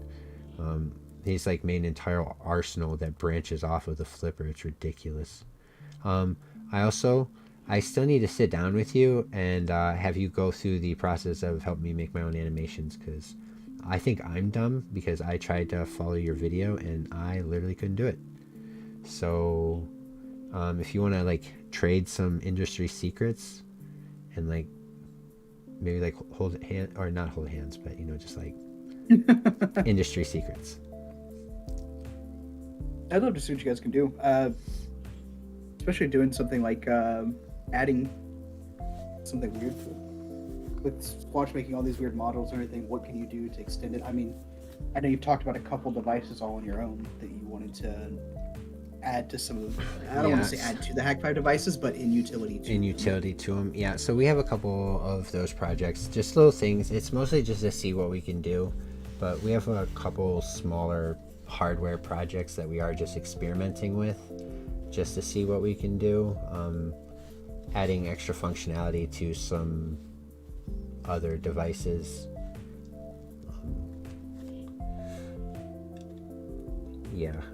Sasquatch has definitely got to jump in on that one. But depending, I was trying to think I'm trying to think which ones we can share. I think one of them isn't like a super big deal. There's one that we've been trying to experiment with for a while. It's not exactly super difficult, but it's not exactly super easy either. I gotta hop on another call. Make sure to send me that code and I'll help you out. Nice on the new podcast format. Working great. I appreciate you, Kalani. It's really nice to see you. You have a wonderful night, and I'll see you next time, or when I do. Thank you. Okay, what was I saying, Matzi? Save me. You were talking about the projects, how much you can say about. Yeah. So we do have we have one hardware project that we're working on. So one limitation of the flipper that really bothers a lot of people, and it's a limitation that's also with sort of not as much anymore, but it's sort of a limitation with the OMG device, and that's that there's no onboard storage. So we were trying to make like a mini. I don't know where my adapters are. I have a little, just, do I have some in here? Okay, this isn't exactly it. Oops, sorry. That was right by the mic. But you see that adapter right there? That's an A to C. You know what I mean? What we're trying to make, that big one, what we're trying to make is like an A to A. And I know that might sound ridiculous, so you put an A in it, and it turns into an A. And you're like, what's the point of that? Well, what we're trying to make is a USB device that has USB-A pass-through. So it's something that you could plug your flipper into that's just small, just like this. And then that gets plugged into the computer and it acts as a USB device. So it has to have data pass-through though, so the flipper can still act like a keyboard. And it's the same thing. You could put it on the end of your OMG device as well. So you put on the end of your, I got one right here. Mine's got cap on it. But you would just plug it in, and then it would be A on the other side, and then you would plug that into the device, and it would give the OMG device, USB storage, or it would give the flipper device USB storage. Because the flipper is not going to get USB storage. It's just it would be too slow. Unless they have something crazy planned for, Flipper 1 when it comes out, it's unlikely we're going to ever get storage. You can transport data over serial on the flipper, and I did that months and months ago, but it is so unbelievably slow. It's not worth it. It might be worth it if you were using an OMG in a real job scenario where you're actually trying to, capture something, and it's going to take time and effort to put in to make it happen. But if you're trying to learn with a flipper, there's no reason to be having those kind of delays and stuff. It's just not practical. So we're just trying to make a little attachment that goes to the end of a cable that will give the flipper or the OMG or some of these other bad USB devices some storage without having to. You could always plug in a second USB, of course, but if you're just trying to make it in one port. So I know the Bash Bunny has the ability to mimic both the keyboard, serial storage, Ethernet, different sorts of networks. So here's my question. They're able to control that in one device. Do you think there's going to be an issue with plugging storage in as the primary connection, even though it has data pass through? Are you not worried that the device will detect as a USB and not accept keystrokes? Well, see, those are things like data pass-through is possible. There used to be something like these sort of available, and then they just disappeared and nobody's ever tried to do it again. So I'm just curious to know why. I'm assuming it was a bigger company that was doing it, and they got told that it was a security risk, and it just wasn't worth the profit to put up with the liability of how their devices were used, just through bad press. So I'm assuming they got cut off that way. I mean, that's the only thing I can think.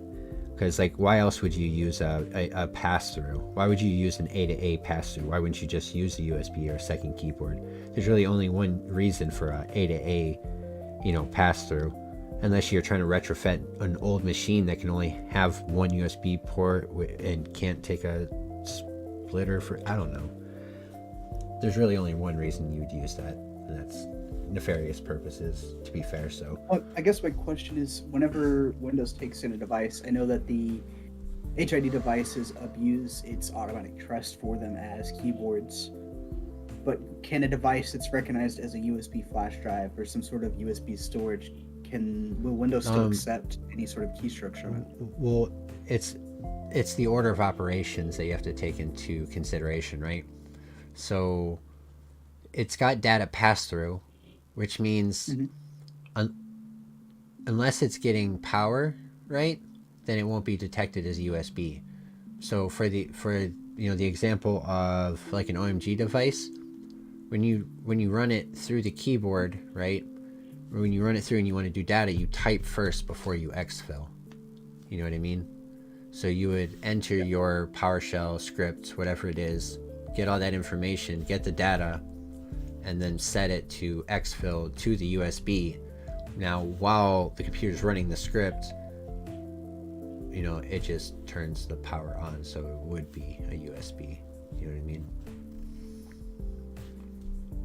Yeah, I get what you're saying. I guess I understand the not detecting the USB, but I guess what I'm asking is because Pwn does this, emulates HID and mass storage at the same time. Yes, but they're the same device at the same time. Yeah.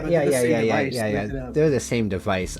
This is more of a project just to see, can we do it? You know what I mean? It's just a matter of adding storage. Is what a hurdle?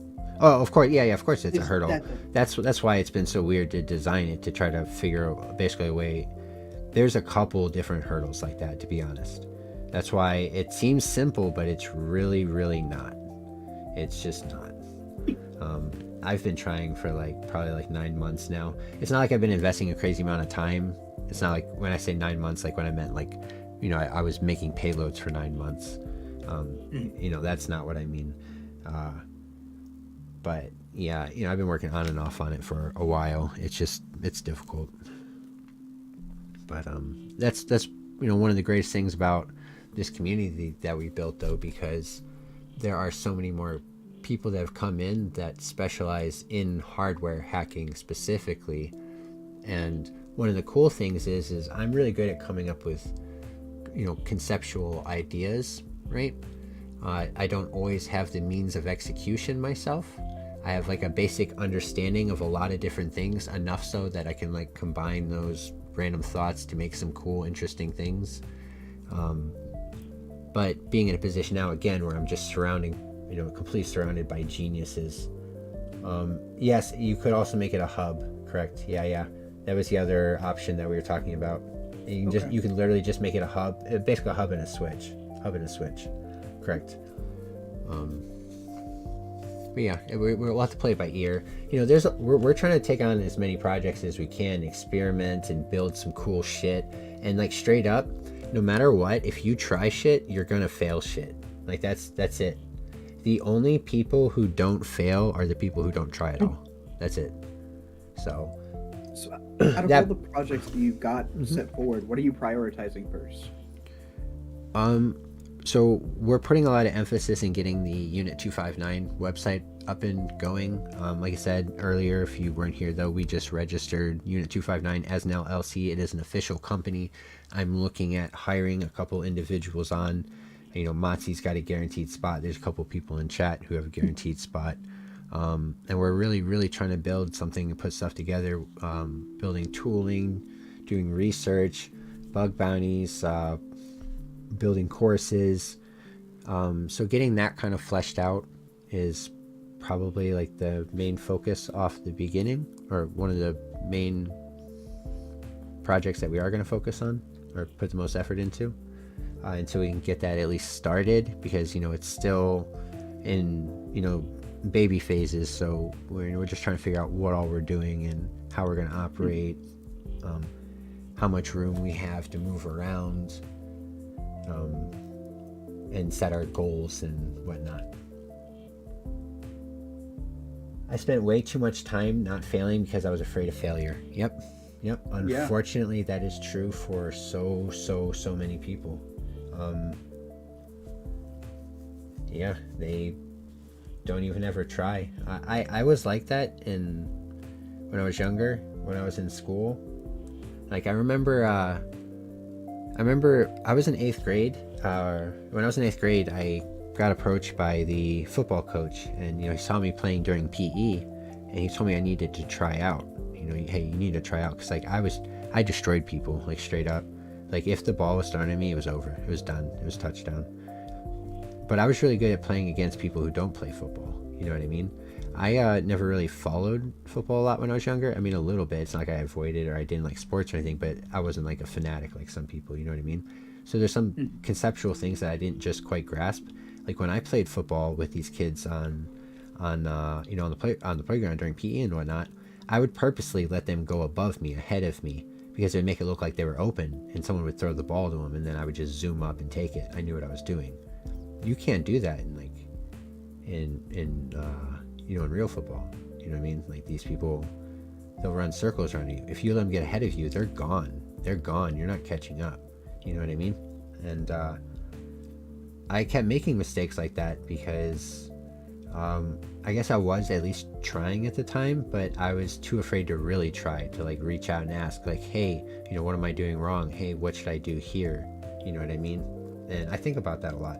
I think about how much, like, I actually had potential. I had enough potential that the coach came up to me and told me to join, but then I sort of squandered it, I guess, because I was too afraid to come off as stupid and ask for help and be like, yo, I don't understand this. Like, I let the people go in front of me in the regular football, and then I just ran ahead of them and I took it. You know what I mean? And it's not working anymore, and I don't know what to do. And they'd be like, oh, well, that doesn't work here. Here, we're trained to stay ahead of you and to never stop running and don't break a route. They break routes all the time in PE. They just stop. That doesn't happen here. It won't work. You know what I mean? So I think about that all the time. Being at football camp, I remember being in the gymnasium, running some drills, and he told me to do something, and I didn't know what to do. Like, I just didn't know what to do, and I didn't ask. So I just looked stupid and failed in front of everybody. And all I had to do was ask. All I had to do. I was in a room full of people who would have been happy to tell me what to do. I just was afraid to ask. So I'm not like that anymore, fortunately. And I'm surrounded by so many fucking brilliant people that we've brought together. And yeah, so I don't understand hardware completely. So when I have a question like this, there's a bunch of people I can ask. And thank fucking God, I am not afraid to ask for help anymore. Our community is really a good place to get help in general. I mean, you already mentioned all the names that are there, and a lot of them are more than willing to answer those questions you have. You're talking people who have spent years and are kind of the go-to experts for those sorts of things. They're there answering questions. Like, that's one of the coolest things. Uber is there. Talking Sasquatch is there. I mean, we've got... I've seen Max in those help channels a lot. Yeah, it's crazy. There's a lot of really it's crazy. Even when I had to step away for 2 months, right? I'd pop in from time to time, and I still saw everybody just like running this shit, answering people's questions, helping people get to the right areas. Bro, that shit warmed my heart so much. I didn't say anything, because I was, dealing with my own shit, but I'd see it all the time and be like, oh my God. Like, I remember a time when I couldn't even keep a Discord alive while I was there 24/7. I couldn't keep it alive.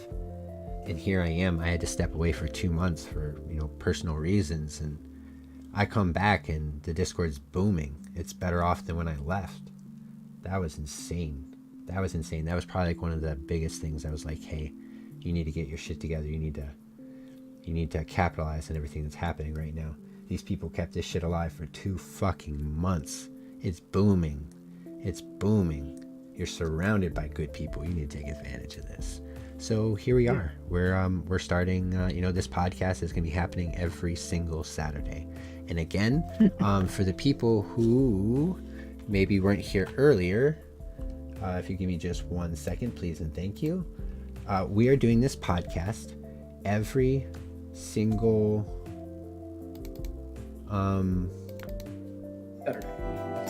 Saturday of the month, and then one Saturday out of the month, which we haven't talked about this completely, but how do you feel about like the third Saturday of the month as like the rule?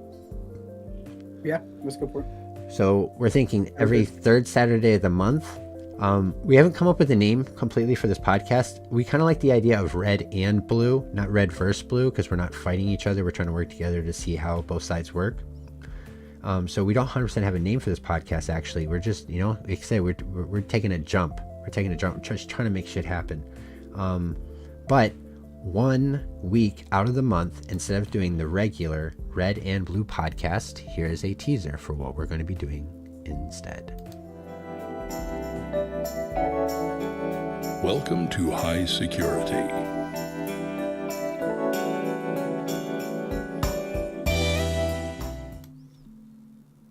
So yeah, we're just we're gonna bring on guests, and we're gonna smoke and get really high and just talk cyber with whatever guests we bring on. Yeah, that's the plan. So yeah, we're gonna keep experimenting, playing with ideas, and see what hits, see what doesn't.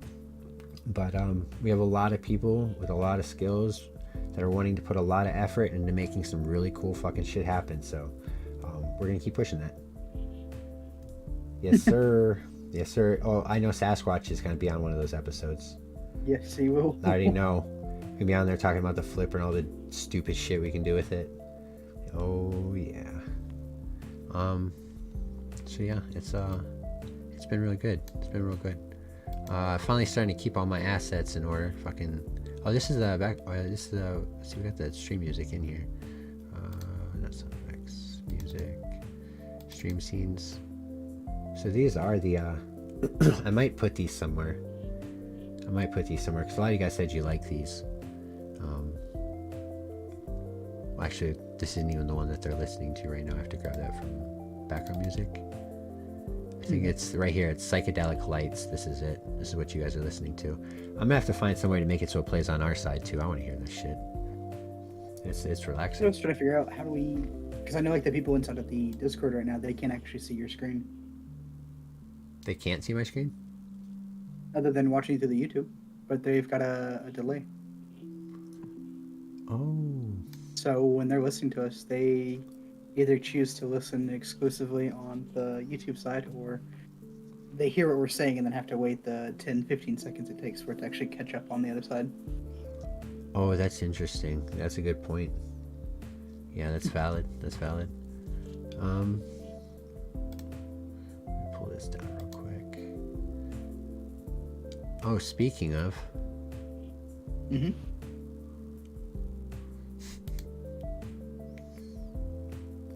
You guys just keep your eye open for Sunday is all I'm saying. You know what I'm saying?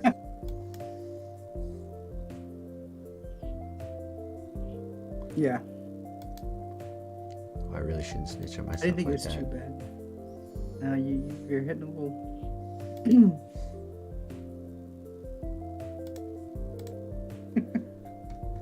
You couldn't brave there. I need to go to my Powershell records.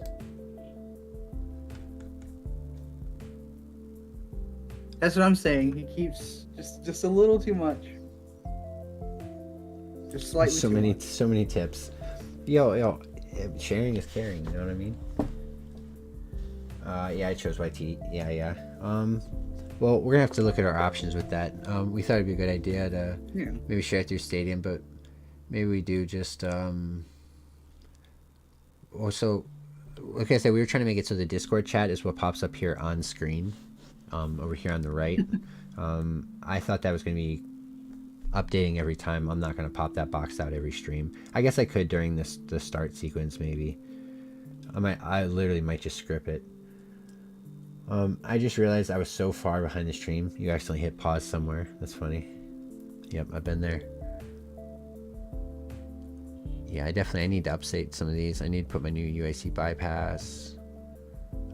There are a couple of hidden functions in here just because I didn't put them on the front menu, but they are in here. Like the new protocol handler one is in here, which is really just converting your own code to AC. But there's a couple of them.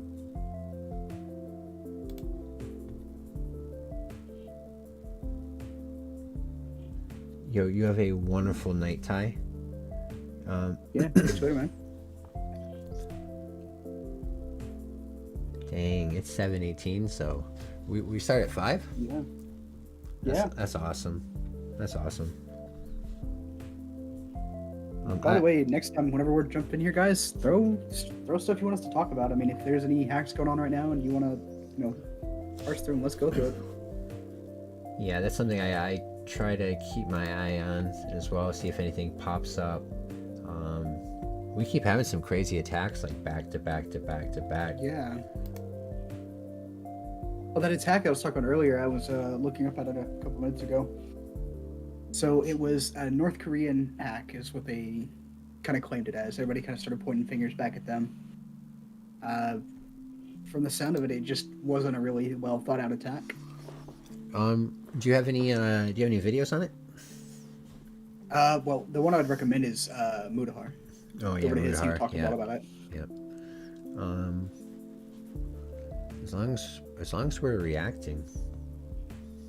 Yeah. As long as we just can't play the whole video straight through, but it's definitely worth talking about. It's a cool little hack.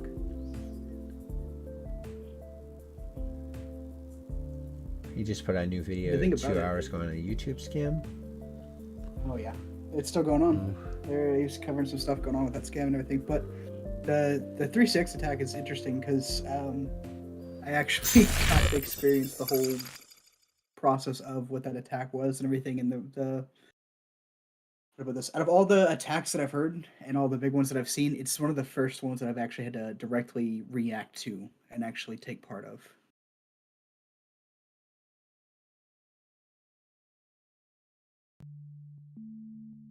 Yeah, it was honestly, it's an interesting experience, because you talk about these different things, like the best practices and everything.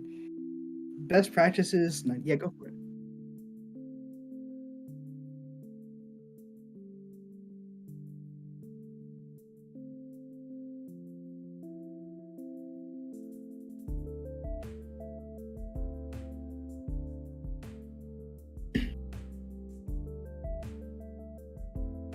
Oh.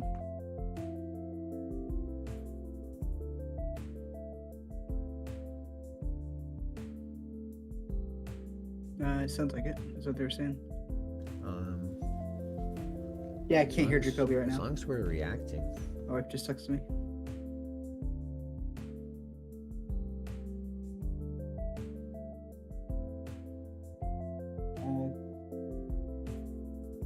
No. I wonder if it's the full screen. Is your mic actually imported in there for it to work?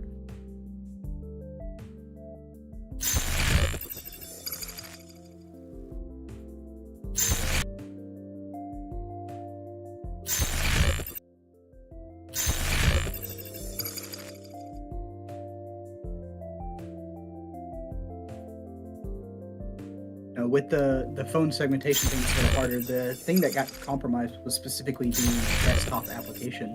So it wasn't just the hard phones were fine, the web-based application was fine.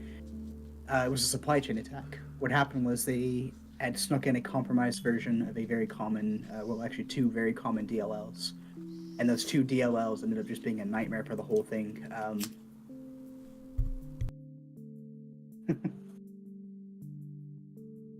Yeah, so... That's kind of what I was talking about. No, it was the desktop app. That's why it was such a big deal. That's why when I said, like, best practices kind of, got thrown out the window. These machines that they're on are your production device, your entire network, and everything. Like, what do you do at that point? You can't just segment everything because everything's using it. Yeah, the removal of that is actually kind of funny. The video I watched from Mudahar didn't cover on it very much, but if you guys were watching any of it as it was actually happening, they didn't put out an official statement until April 1st, but they were very vocal about the incident the moment it happened. It's kind of funny, if you guys go back the day before it really hit Twitter, if you go look at John Hammond's Twitter page, you can actually see and this is kind of what tipped us off when we knew the next day was going to be a bad day, or potentially that night. John Hammond immediately pinged 3CX and said, hey, is there anybody who works there that can talk to me? We really need to come to terms with some shit. So if anybody who doesn't know, he works with Huntress Labs. Huntress Labs does a lot of malware detection stuff. I can't remember what the attack was. I can look it up here a minute ago. Back in December, there was the attack with ISO files that were auto-mounting and executing code within them based on the Windows default of how it was handling that sort of stuff. It would open it up in the burner, and as soon as it opened up in burner, it would execute. Rough details on that. I could be completely wrong on that one, but the 3CX one was just crazy. The CEO came out and was speaking publicly about it and basically said, do not touch this app ever again. Even if we come back with an official patch, it probably shouldn't be used. It needs to be thrown out. The things that it's relying on, they're outdated. I mean, first and That's foremost, just credit to them wild. for being vocal. Yeah, It is, but just actually open and saying it. well, that's the thing. The fact that they were open enough to actually say, "Hey, John Hammond calling." Yeah, exactly. If John Hammond calls over a product, the moment we saw that, we knew there was going to be, some issues that day or the next day. But yeah, I do want to compliment them first and foremost on their response to it. The moment that it happened, they were very vocal about it. Obviously, their PR team had to get the mix going for the official message, but they immediately owned up to, yeah, this is an issue, this is an attack. They were open about what they were working on and what they were trying to do. Their immediate suggestion was just to remove the application. Here's our alternatives for it. We're not going to completely put you guys down, but here's what we need to do to start securing. And so, yeah, they've been working on it. That is wildly If that- responsible. It is, and that's the thing. It's a big. You're screen grabbing that right now. Yeah. Oh yeah. It was it's a change for how some companies manage their cybersecurity incidents. They'll sweep it under a rug. There was a company a while back, I remember somebody covered the way that they announced their attack. They did it very quietly in the dead of night, and when they announced it in a way where they didn't actually leave it or leave an easy way to be free to figure out what the actual details on the attack was. They were very quiet on anything outside of just this one post. There was no links pointing towards here's what was affected. It was just on our site you can find details about it. And it was like 6 menus deep. Stuff like that is kind of, to me, one of the worst ways to handle those sorts of incidents. Like, yeah, you're going to see numbers drop and everything, but you're going to see trust in your company, trust in your product and everything drop. Yeah, I'm still just blown away by that they just straight up said, like, even if we come back, you should just probably never use it again. Like, to just be, that's wild. They're almost always trying to save their ass. They're saying, there's a chance we can come back, or there's whatever. So that's like such a huge step in the right direction. Was too, and I think it was wise on them to pull that way and everything. I don't know. I feel like there's a lot of people who covered it, and there's a lot of people who don't know how big it is. Like, do you know what 3.6 is at all? Oh, I apologize. You asking me? Yeah. Oh, I thought you were asking the audience in general. Yeah. No. Sorry. So yeah, I mean, kind of mentioned it a little bit earlier, hinting at kind of just how big and how of scale this was. They have thousands of customers that they provide telephony systems to, and each one of those clients has thousands of people that work under them. That's thousands of devices. It's one of those things that's just kind of, nuts how big it was, and at what permissions they actually had when they got in there. What they could abuse. They had a DLL is what they stuck in there. So outside of just the attack on that one particular software, that DLL now exists in that system. That means, if done right and prepared and set in the right spot, that DLL can be called by other applications. That means other things can execute that. That means higher privileges if you were to pick the right DLLs and stick them in the right spots. That is correct. It's just, and it's sad, like, I say it's sad because it's unfulfilling to me to see that it was as small as it was. It sounds, weird from the blue team perspective. I almost wanted to see the consequence of the action truly fall the way they should have. I think that I'm happy that the data was never stolen. I'm happy that nothing ever happened, but it could have been something cool to. It's once again super bad the way I'm saying it, but I don't know. An attack that advanced fell flat because a couple people, dribbled the ball a little bit.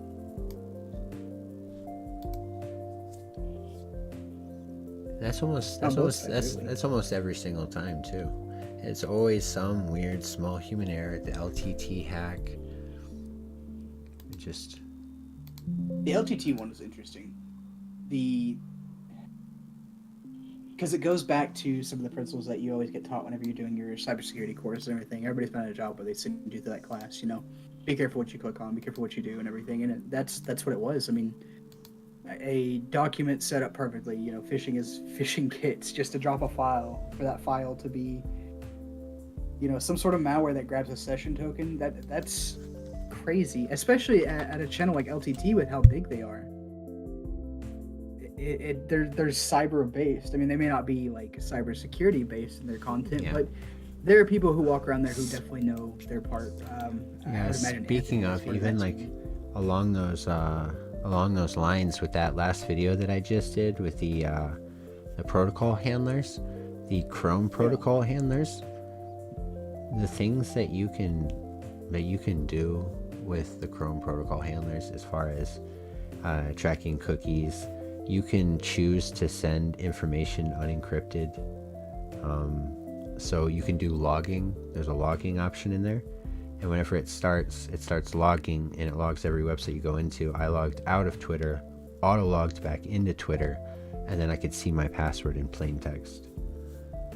So it's wild. That's an easy rubber ducky attack. That's easy. Literally just auto-log someone out of Twitter, or log someone out of Twitter, log them back in. If they auto-log, you have their password in plain text. It's wild. Well, that's a good question right there too. Why does YouTube let you change OFA channel name and delete videos without the opt? Yeah.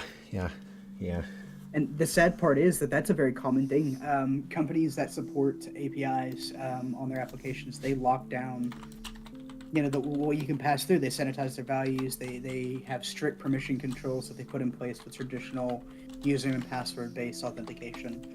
But applications with APIs, they've done incorrectly, is basically just as bad as leaving root and password as an account, full permissions. A lot of people separate, the API, and they think, they have the API token, it's good to go. Even with that API token, with valid use, you can extend a token if permissions aren't put in place correctly, and way overstep your boundaries. That was good talking to you, sister. You go ahead and head out, man. You can log in. You have a wonderful one. I appreciate you coming through, sister. Unless someone actually made it. Especially something like a tablet. Yep. Well, yeah, see, the macros are... that was one of the things I almost said too much with earlier.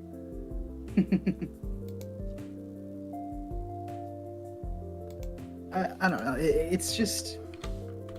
Security, for one thing, like, on both sides, is a very weird place.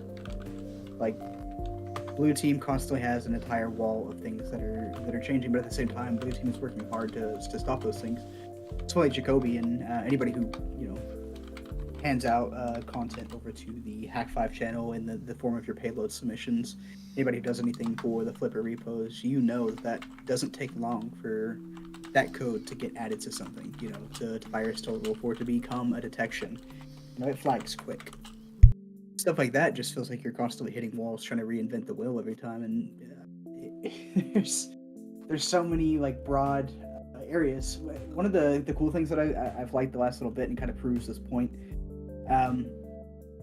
Jacoby's been working on a bunch of different attacks that he's shown me, and he's shown to a couple different people, and every time I think there's very few attacks that I haven't seen where somebody says, oh, this is just like that attack from 10 years ago, 15 years ago, name an attack that happened from there.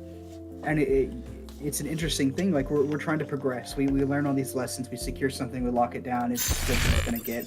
We create something new that's meant to replace that, but we didn't carry over the lessons we learned previously. There's still similar issues. I don't know if you heard here recently, there was a flaw within, the snipping tool. Yeah. And yeah. you were actually able I was- to retrieve metadata, from Yeah. within it, and I still was, reverse some of the. Yeah, I was abusing that. It's just you can uncrop it anytime. You could bring your crop Yeah. right back into the snipping tool and uncrop it. So you could run files and see if they've been cropped, and if they have, just rerunning through the snipping tool and uncrop them. And sometimes people were cropping out personal information, banking details, you know what I'm saying? All of that. And you could just grab it. And the thing is, too, is sometimes you could grab it from... Actually, I might be going a little bit too far into one of the things I'm doing. God damn it. It's so hard not to do that. Because you want to show everybody the cool work and everything. I do. But some of these exploits, I gotta fully get around them before I can share them. Glad you've been using ShareX.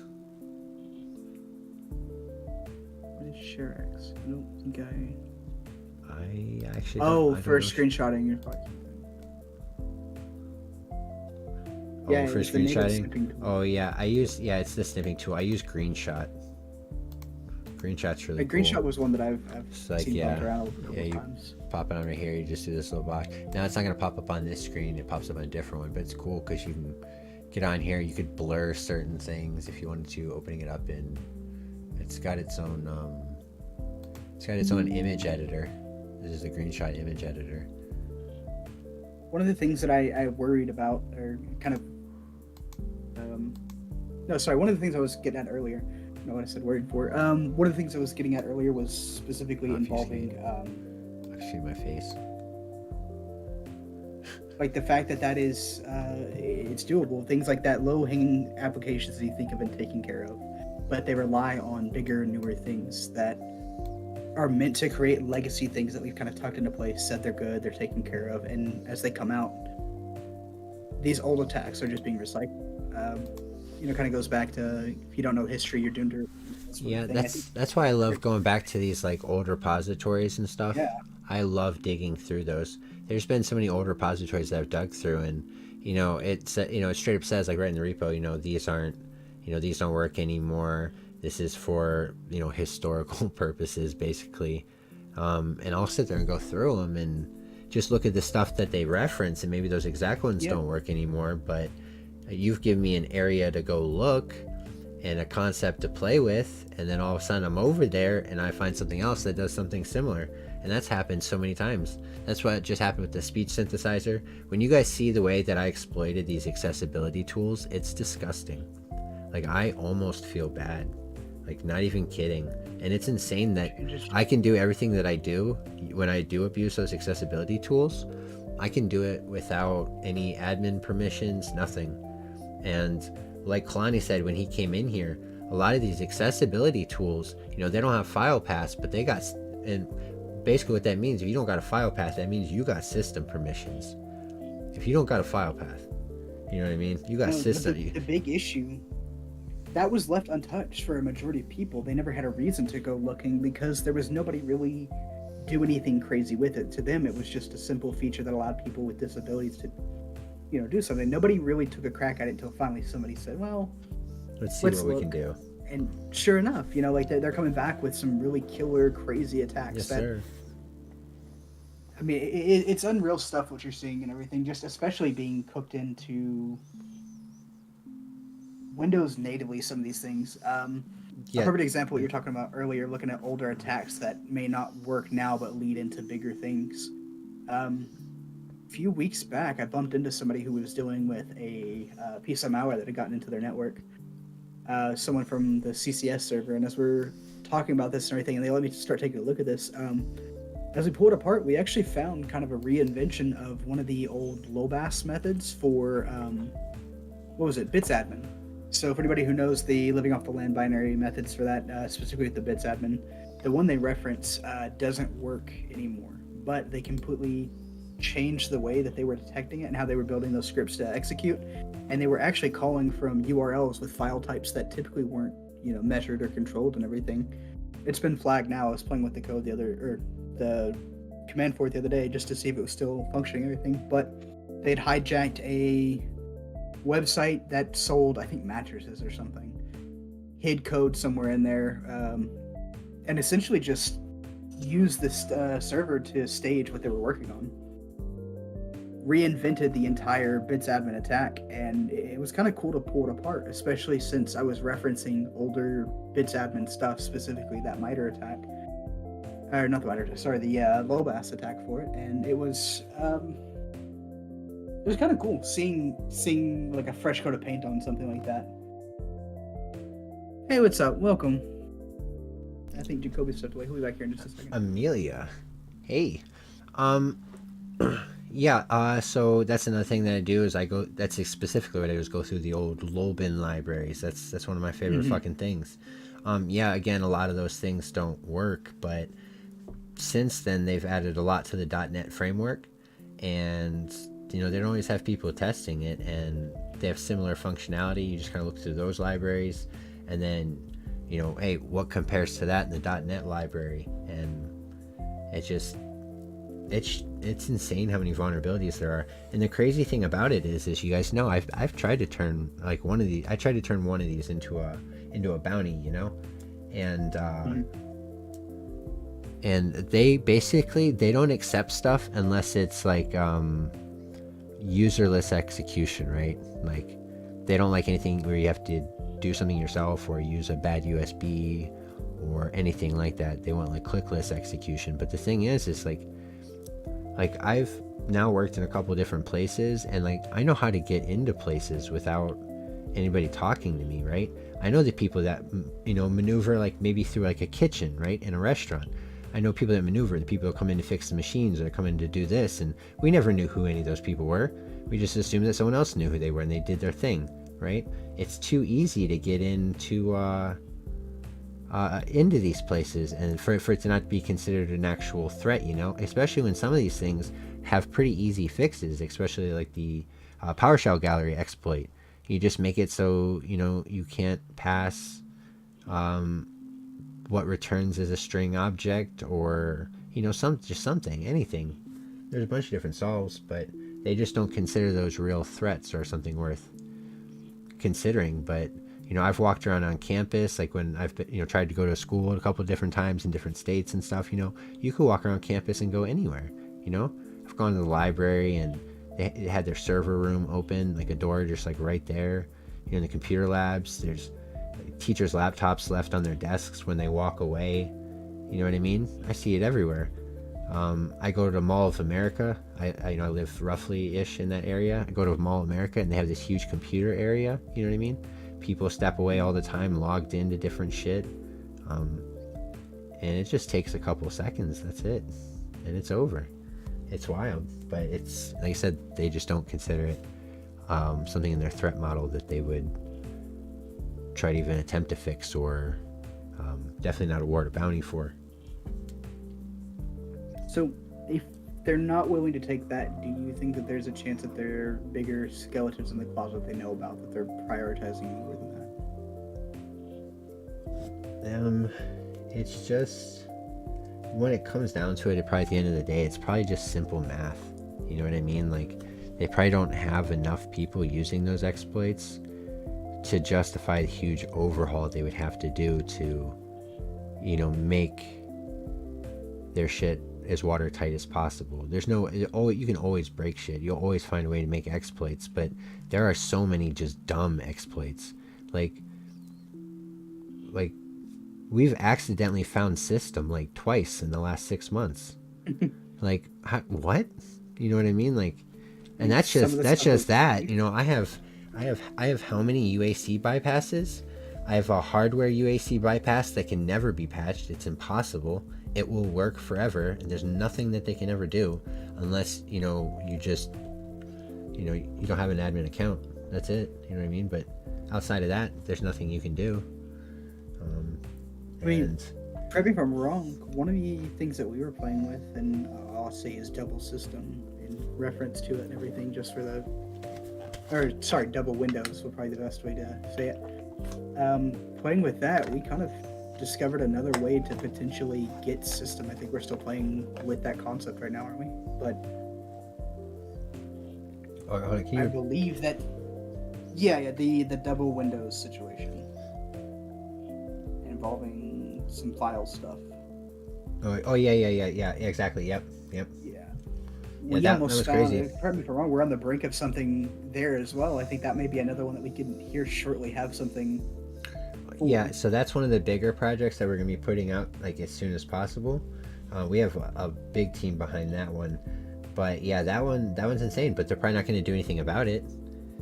But that's insane because of what we can do with it. But here's the thing that gets me though is that if you look, like it has to be under very specific situations that it's created. They've clearly taken the steps to prevent that issue in newer things. They're clearly obviously aware of that. Why wouldn't they listen to it? I guess is my question. If they are stopping it in other places. Um, Probably just opens the door to a lot of payouts. That's the other thing I'm thinking. Like if they start taking a couple bad USB style attacks or exploits seriously, then they got to take a lot more seriously. And like I said, they just simply don't want to. That means they also have to report all those vulnerabilities. You know what I mean? And then you get the publicity from that, whether it be because something got leaked or them just putting it in the report and someone going like, Jesus Christ, this is just the last 6 months. Because like if I put everything I found in the last year like into a single report, you know what I mean? It'd be like, God damn, that's all you have to do is look like you belong. Yeah, that's correct. If you don't show it, they don't know it. I had a guy walking through my work, and the only reason he got challenged was safety glasses. Yep, that's exactly. And here's the thing, I want to be super clear when I say this. I've always been really heavily into social engineering, and I used to just sneak in places, not do anything, just to be super clear. This was when I was like younger, so this was before like heavy hacking. But yeah, I used to just like sneak in places just to see what worked or whatever. And it's insane. Like we did it when we were at DEF CON, Adam and I. Hold on, wait a minute. Fuck it. Yeah, Adam and I were fucking. We went on some adventures when we were in Vegas for DEF CON, and okay, no, I'll stop there. Never mind. I'll stop there. But yeah, it's if you have enough confidence, you have the right story. This is kind of fucked up, I'll admit it. I'm not even gonna lie. So I told you I just like left my job. You know what I mean? I was like so done with my job. I was tired of this place. I was getting ready to quit anyways, like any second. So for like the last couple weeks I was there, literally every single day I would just see what I could get away with walking around quickly so people wouldn't talk to me. Like there was one day that I walked around with because I was a CNC machinist and I did maintenance on die-cast and CNC machines, so some days we didn't really have anything to do because we just got ahead of everything, but that doesn't mean they don't stop bitching. So there are some days where I would just like walk laps around the shop just carrying like a small step ladder, and nobody ever talked to me. Nobody ever asked me to do anything. I did same restaurants, concerts, VIPs all over. Anywhere is open with pretext and confidence. That's exactly right. That's perfect right there. Pretext and confidence. Yep. So if you guys have seen some of my older videos or certain ones, like my first passion in life period ever was magic. So me learning how to psychologically condition people or understand their mannerisms, the context of the skills transferred very nicely over to hacking. They seem very unrelated, but there was so much that I learned while doing magic. That make them look here, do this here.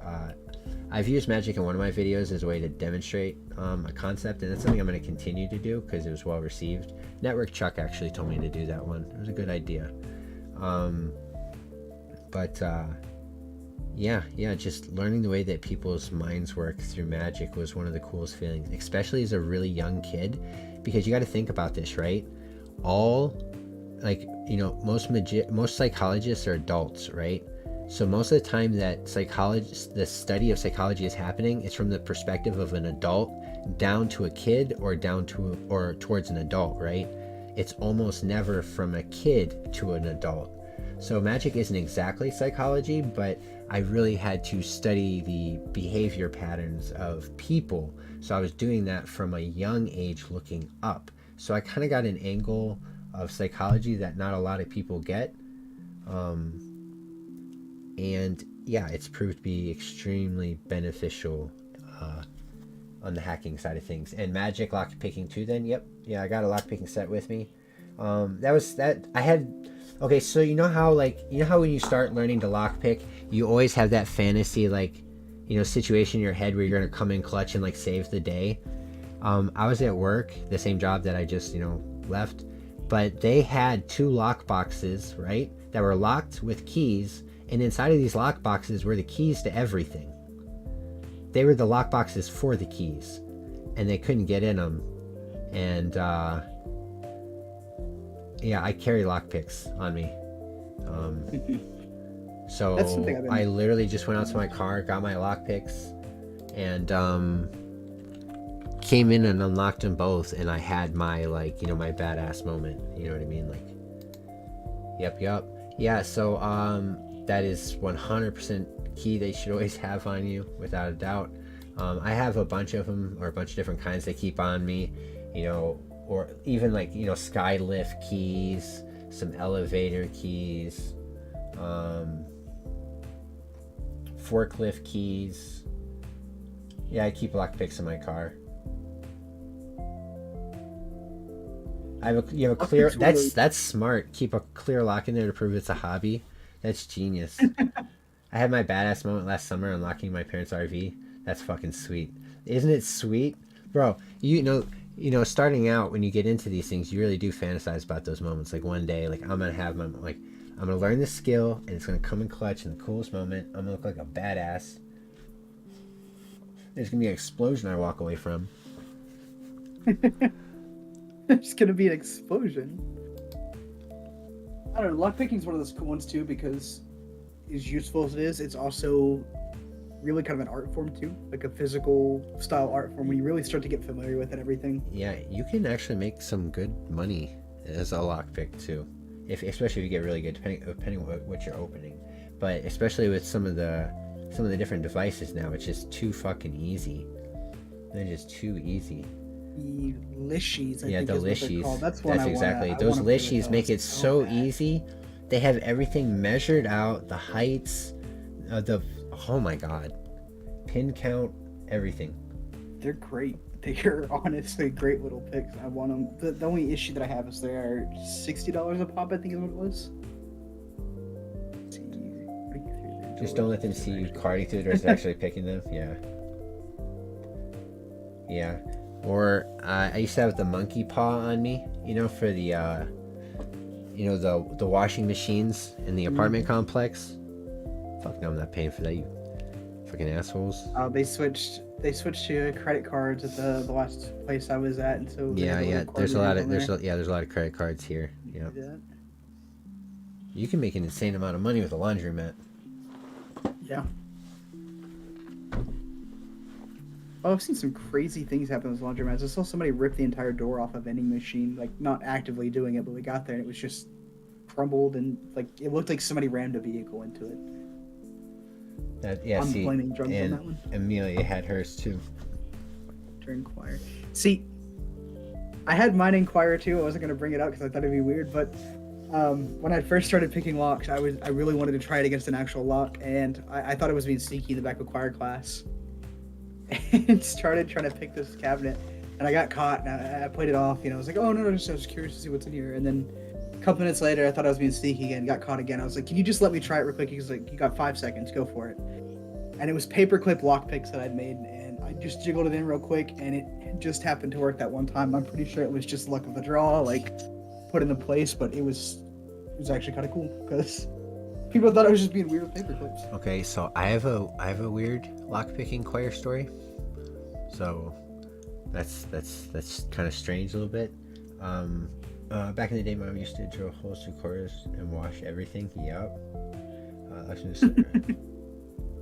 Weekly morning cyber people. Every Saturday morning with locksmith. That's fucking awesome. Alright, what were you just saying there, Mati? You were talking about the choir story. You were gonna. Oh yeah. So a big thing I used to do when I was younger is free running. I have the videos private now, or they're unlisted, I think. But you can actually go back on this channel and see videos I posted like 15 years ago doing free running. And when I was in high school, there was something that happened that made it so we had to go to the college, and we would split days with the college kids. So we go in the morning, they go in the afternoon, kind of deal. And we would just skip class all the time. And it was like one of those colleges with a bunch of separated buildings. So we were, into free running. So we would just be free running between class and shit. You know what I mean? And just like running around. And we got caught one day. So we started sprinting off to run away. And there was the where the band room was, the choir building and everything, right? There was this like, if you go on the roof, there was this like cubby door that gave you access into the top of the roof, kind of like in the ceiling area. And then if you go through there is this vent that you could open up, and then you could drop down and you'd be inside of a janitor's closet, right? Like a really small janitor's closet. But this is where things got weird. The janitor's closet locked from the inside. So you can lock people out? Yeah, the janitor's closet locked from the inside. So now we already knew that, so we went in there to escape. But the first time we went, I dropped down first, right? I dropped down first because you kind of have to go through a little spot. You have to like lower yourself from the vent. I said, fuck it, I'm gonna risk it. And I just dropped, and I'm like, holy shit, I'm in a closet. And I was like, what the fuck? It's locked from the inside, And yeah, my house was right across the street. He had to run to my house, go grab lockpicks, because he couldn't get in the building because it was locked from the outside. So he dropped him in, and I got out, and I opened the door from the inside. The alarm went off, and then we sprinted to my house full speed. And then, so I had to lockpick my way out from the inside of a janitor's closet.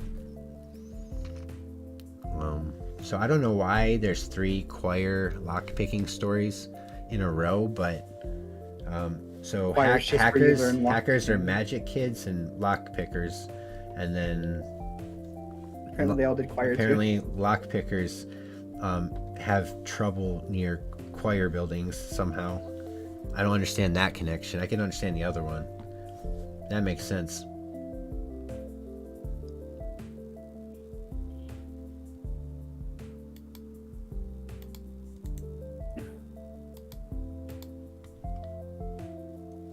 Left-handed cigarettes, something like that.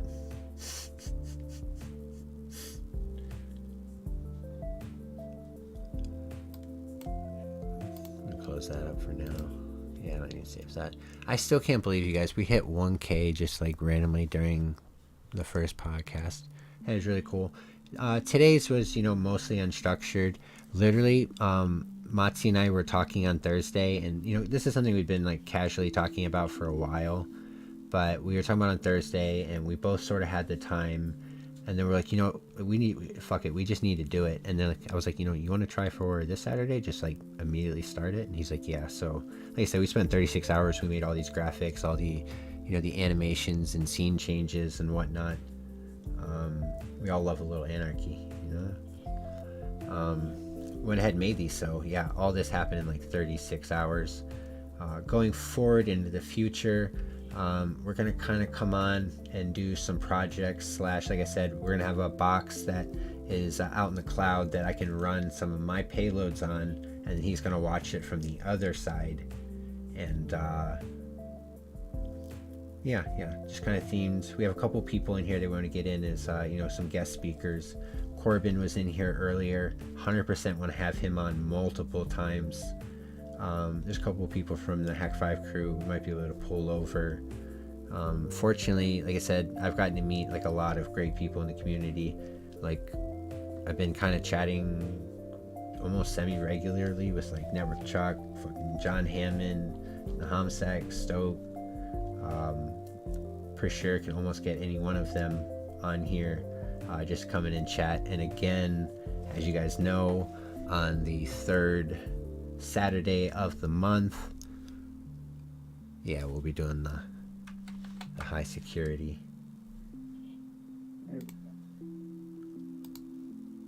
That was weird. My Discord crashed because of screen share. Welcome to high security. Can you hear me? Yeah, I just played the high security video. Yeah, so yeah. So one thing I was telling yeah, go ahead. Oh yeah, 1 week out of the month we'll be doing high security instead. We'll just be smoking, chilling, doing some interviews with, obviously other cybersecurity people who are, gonna smoke, but it'll be fun. Close-up magic, I have a massive collection. So do I, which means I imagine that close-up magic, so you know what the Raven V2, Yeagle Masika's Electric Touch, Balducci Levitation, huh? I already know you know what Illusionist is. My man. One of the things I was telling my wife about when getting into these topics like close-up magic and lockpicking, hacking has kind of got this weird culture around it where it's not just computer-based stuff that's there, but everybody kind of had some similar inspirations, people that we watched that we inherited skills from. Lockpicking was not kind of a native hacking skill, but because it was cool and it was exploring and doing something new, but it quickly became kind of a core part of things. Oh like yeah, lockpicking and hacking go hand in hand. Yeah, so I used to play Fallout 2 when I was a kid, and I'd always max my lockpicking skill. And there's this one store in San Francisco you could go to where you could sell all your stuff and then just steal the money back and repeat. If your lockpicking / steal skill was good enough, you have to lockpick the table to get the items to sell it to them, get your money, come back and repeat and do it again. Amelia, you have a wonderful night. I really appreciate you coming through, and I look forward to see you next time. But yeah, so you would lockpick the table, pickpocket the guy, and sell, and just keep repeating that. And between that and then like lockpicking in Skyrim, you know what I mean? Like, it was destiny. It was destiny. How did you get into it? I know you've talked about it in like your videos a little bit, but you've kind of been vague on the details of what actually pulled the trigger on it. You talked about being in the military and everything, but what really struck it for you? For what specifically? Getting into hacking. I mean, what was that gateway thing that officially led to? Like, was it...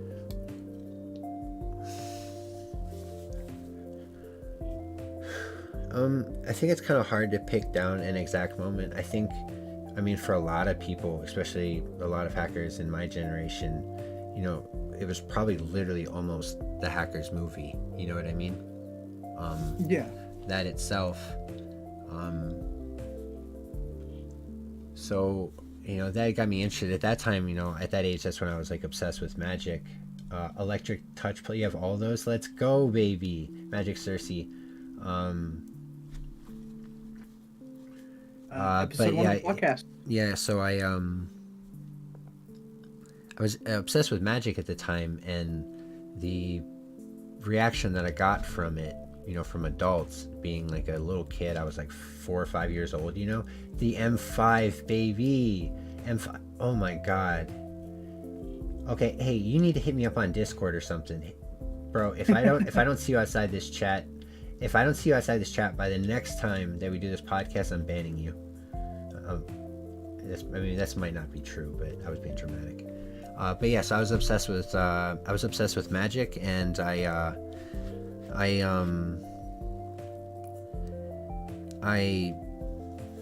got on a computer, I think the first time when I was like 7, I want to say, and like I remember loading the AOL disk.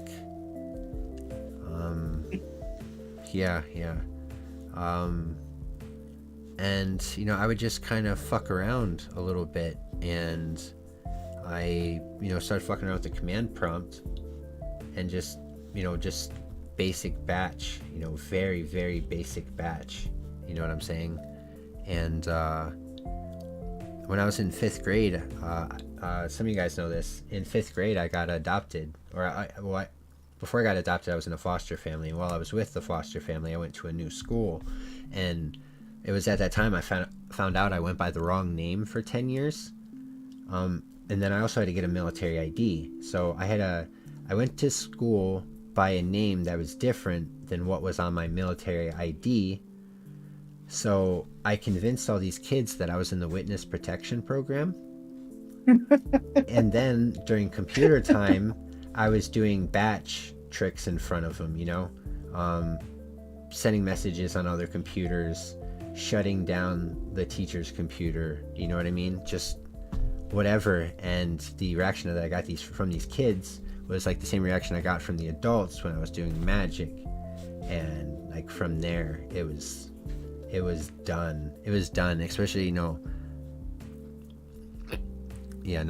was it. That was it right there. Like, the way that these kids looked at me, or the way that they, like, treated me, like, they literally thought that I was, like, this kid whose parents were a spy, right? That's why because I had parents that didn't look like me. Obviously, I was in a foster family, so I told them, my real parents are spies, and this happened, and I'm a hacker, and blah blah blah, and here's my military ID. I showed him a military ID, had my picture on it, had a different last name, and then I was doing batch tricks for him on the computers. You know what I mean? Like, bro, yeah. It was wild. Like, when I left that school, like, I know those kids still think about me to this day.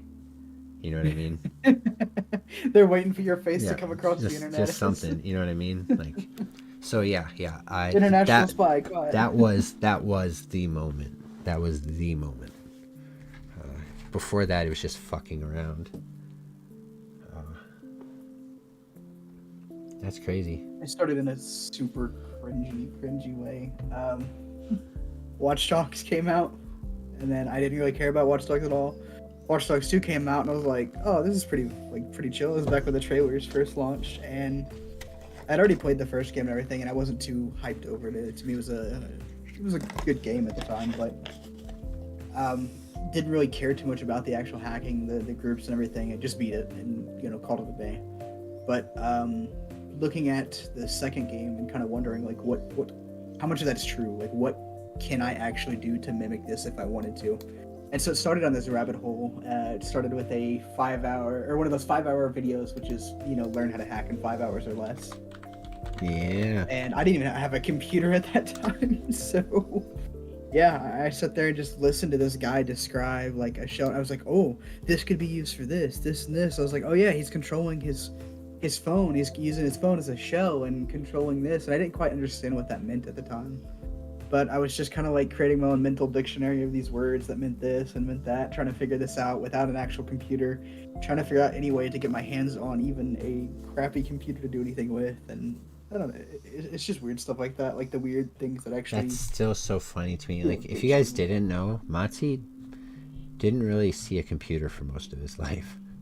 Yeah, I didn't touch a computer until I was 16. 16 is when I first got my got a computer with that Chromebook that I was talking about earlier. Yeah, I didn't get my actual first computer till after basic training. So I'm 23 now, going on 24. I'm still kind of new to the internet. One of the cool things about it though, and this is kind of something I want to bring up, hackers in media. Like we brought up Darknet Diaries being back earlier. I know that you're personally a fan of like hackers in media and everything. What is your favorite book, comic book, any sort of depiction of a hacker? What is your go-to?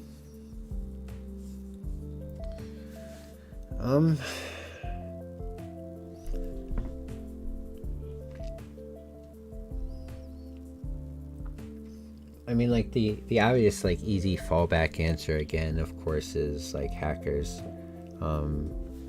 Like that movie was just so ridiculously pivotal for me. there have been like some since, sneakers. There have been some since that have been like, awesome, cool, or whatever, but nothing has ever even come close to like how I felt when I was watching Hackers. As ridiculous as it, was, even like at the time, like, hacking doesn't look like that, you know what I mean? But I don't know, just the energy behind it, wondering, are there really like hangouts where hackers just like chill in the back of an arcade with computers, and like, is this like, I thought there was like, I don't know, I didn't have a real view of the world when I was younger. I thought there were like maybe like 26 hackers total, and I was one of them, you know what I mean? I was like, holy shit, there's like enough of them that live near each other that they can hang out. No way. To me, it was always a rare group. That was one thing that really, it made me feel special when I was younger. Like like you said, I was one of 26, that existed in the world. But as you got older and you started to meet more people, you find out it's a bit more common and everything. I don't know. It's just a cool group to begin with. I mean, the conversations and the way that I talk to people who aren't in IT and aren't in security, who don't understand this and speak our language and everything, it's a completely different. So it's not even it's not even like the topics of discussion. It's just people who are programmers. They structure the way that they talk and present ideas to people differently, and I can absorb the structure in which you guys use. It's when I don't know, when they step outside of that, like when they tell a story and like there is no structure, or the way they explain how they want something done, they don't do it in like a proper order, or they don't understand what functions are, or repeat cycles, or cycle times, or anything, and sometimes it makes dealing with non-programmers extremely frustrating. I think for me, go ahead. The Freaker Dope Fiend from OD is a legend for my neighborhood. Learning about the hacker side of New York City was like discovering my hometown. Yeah. So I'm from Cleveland originally, and we got a couple people from there, but I didn't know this. It was crazy, but actually I grew up right next to Zero Day, and I were like 20 minutes apart from each other. That was crazy. He recognized my last name when we met, and he actually knows people from my family. It was wild. I didn't know that. Yeah, we just finally met.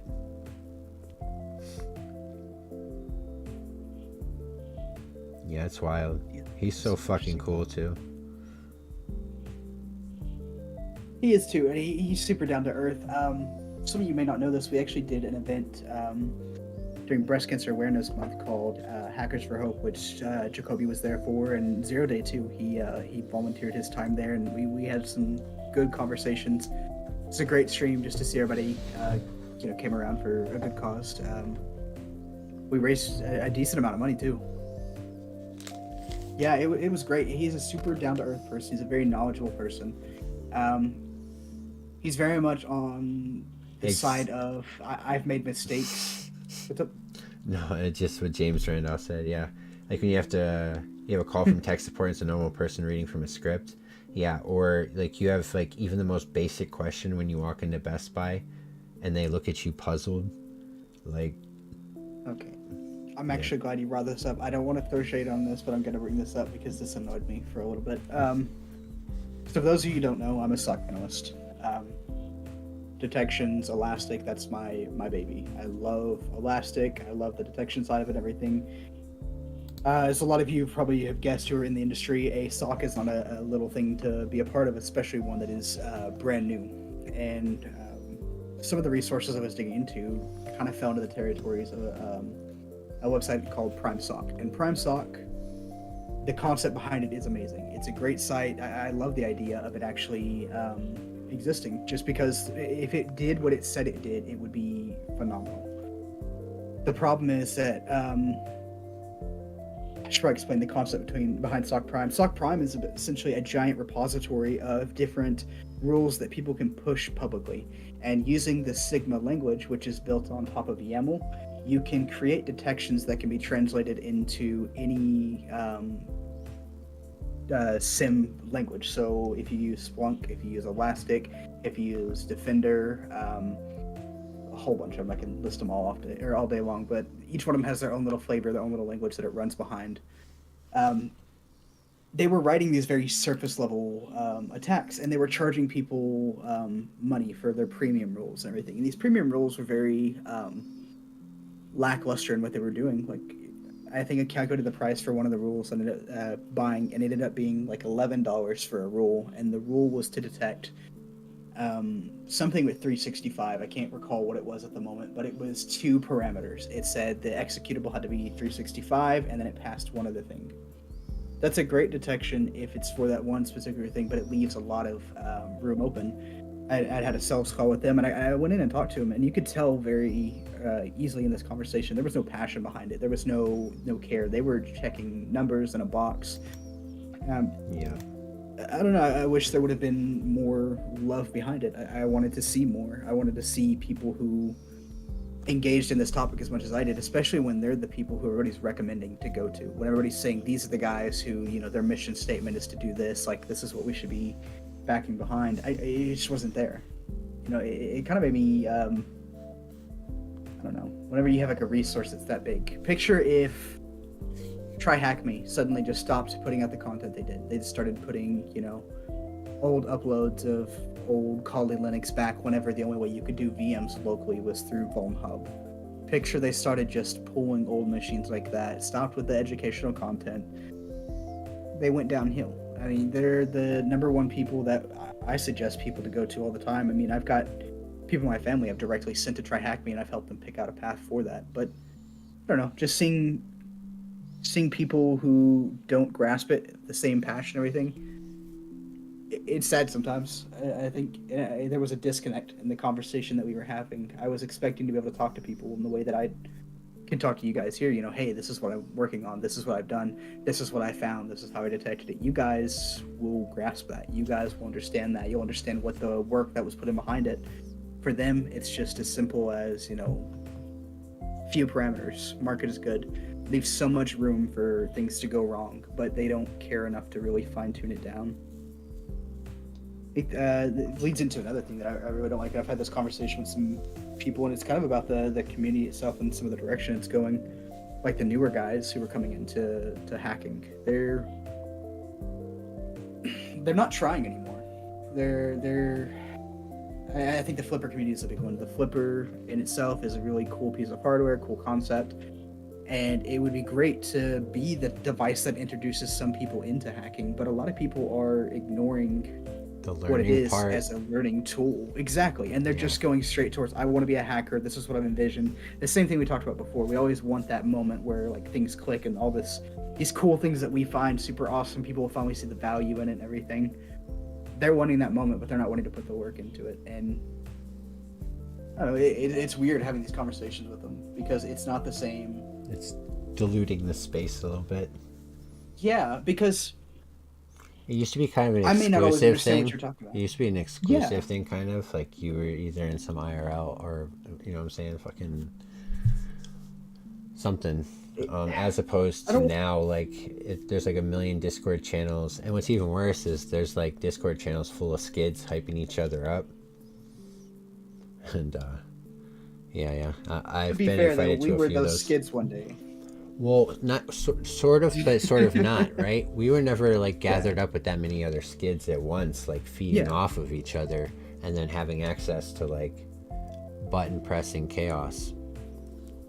So I think that's the environment's a bit different. Is that they're buying these pieces of hardware, the auto hack button, if you will. I know that people keep saying, the flippers on auto hack button. It's not, but to them it is. Correct. They think that this is what hacking is. This is the limit of their capabilities. Yeah. I've explained so many times how to fix people's flipping cars.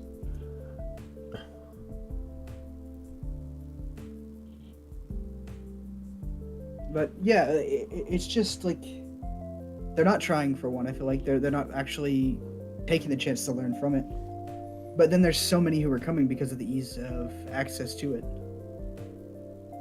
Yeah. But Squatch, you probably are probably one of the best people to talk on this, with your community being very adjacent to the Flipper community. How many times have you truly seen anybody come in there and say, "Hey, let me learn from it"? Like compared to the people who just come in and say, "Hey, I want this. Does anybody have this? Is there a link to this? Or can I pay you to build me this?" Like, how would you say that there's a majority of those people on one side, not truly learning it compared to the other? Oh yeah, those get into tech without programming clips. God, those kill me. It's like, why are you getting into tech then? Yeah, there are so many Discords. I get invited to them every once in a while, and it sucks because sometimes I get invited by someone that's pretty cool, but like I just can't be in that Discord. Like there's some of them I've been invited into, and it's just like it's pure chaos and like an insane amount of ego for people who don't know a programming language. But I honestly think that my community is one of the better. Without a doubt, I love your community.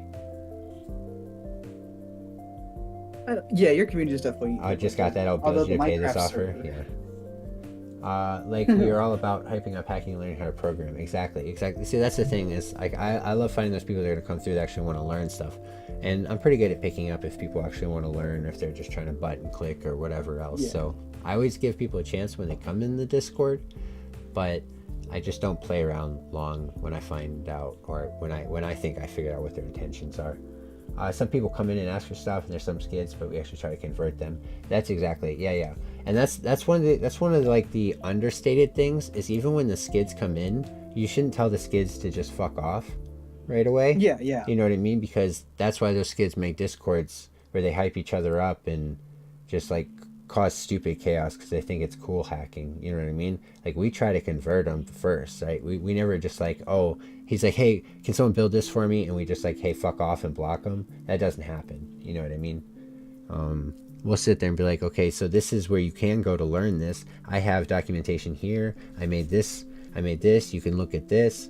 And then depending on their response to that is typically how we'll determine their intentions. Back in the AOL days, modding worms in hex editor.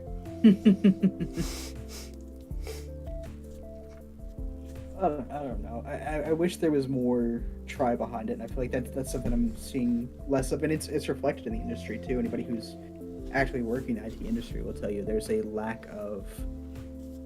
I don't want to say there's a lack of skill. There's a lack of people who actually truly have the deeper skills to carry things on. Correct. I think right now you're finding people who are very surface level, trained in a very subset of things. There's nobody who's really seeming to jump down these rabbit holes. And the people who are jumping down these rabbit holes or becoming these specialists, they're so overworked, they're leaving the field as quick as fucking possible.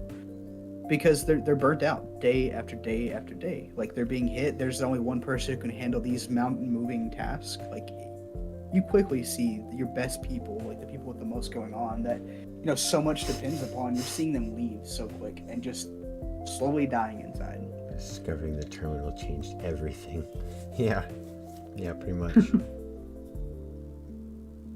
Yeah, and the other thing too is like a part of the environment that's changed a lot is like back in the day, hacking was for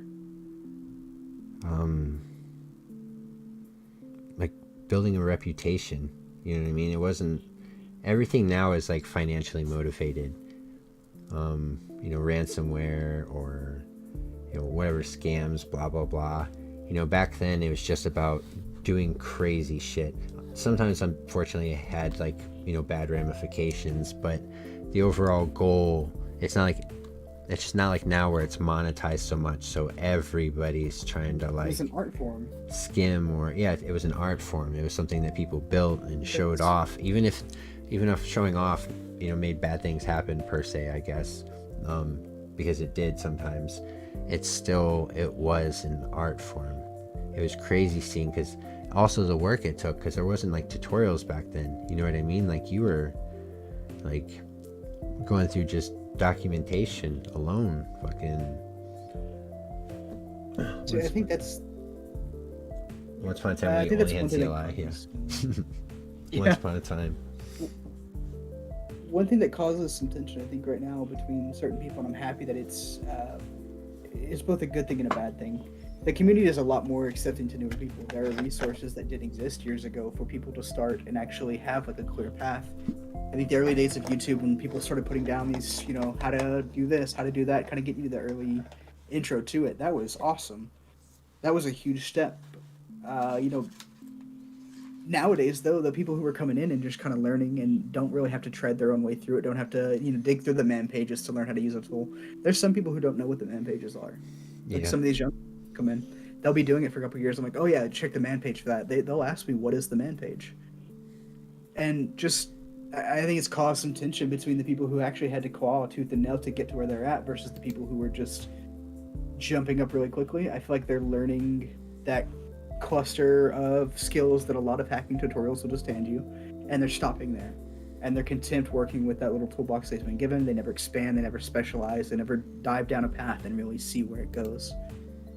And I think it causes tension there, a lot of tension. Some of the older guys, I don't want to say a lot of them, but there's some that you'll see who basically say like, you don't know what it means to actually work for this stuff, to actually have to go through here, the hours worth of research.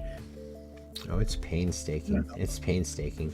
That's like my super dive I just did into the .NET framework. Like, I just did a super dive into both the registry again and the .NET framework over like the last like week and a half. And yeah, it's just like pure grinding. Now, fortunately, I can script to pull a lot of help files, so it's not nearly as much just like straight.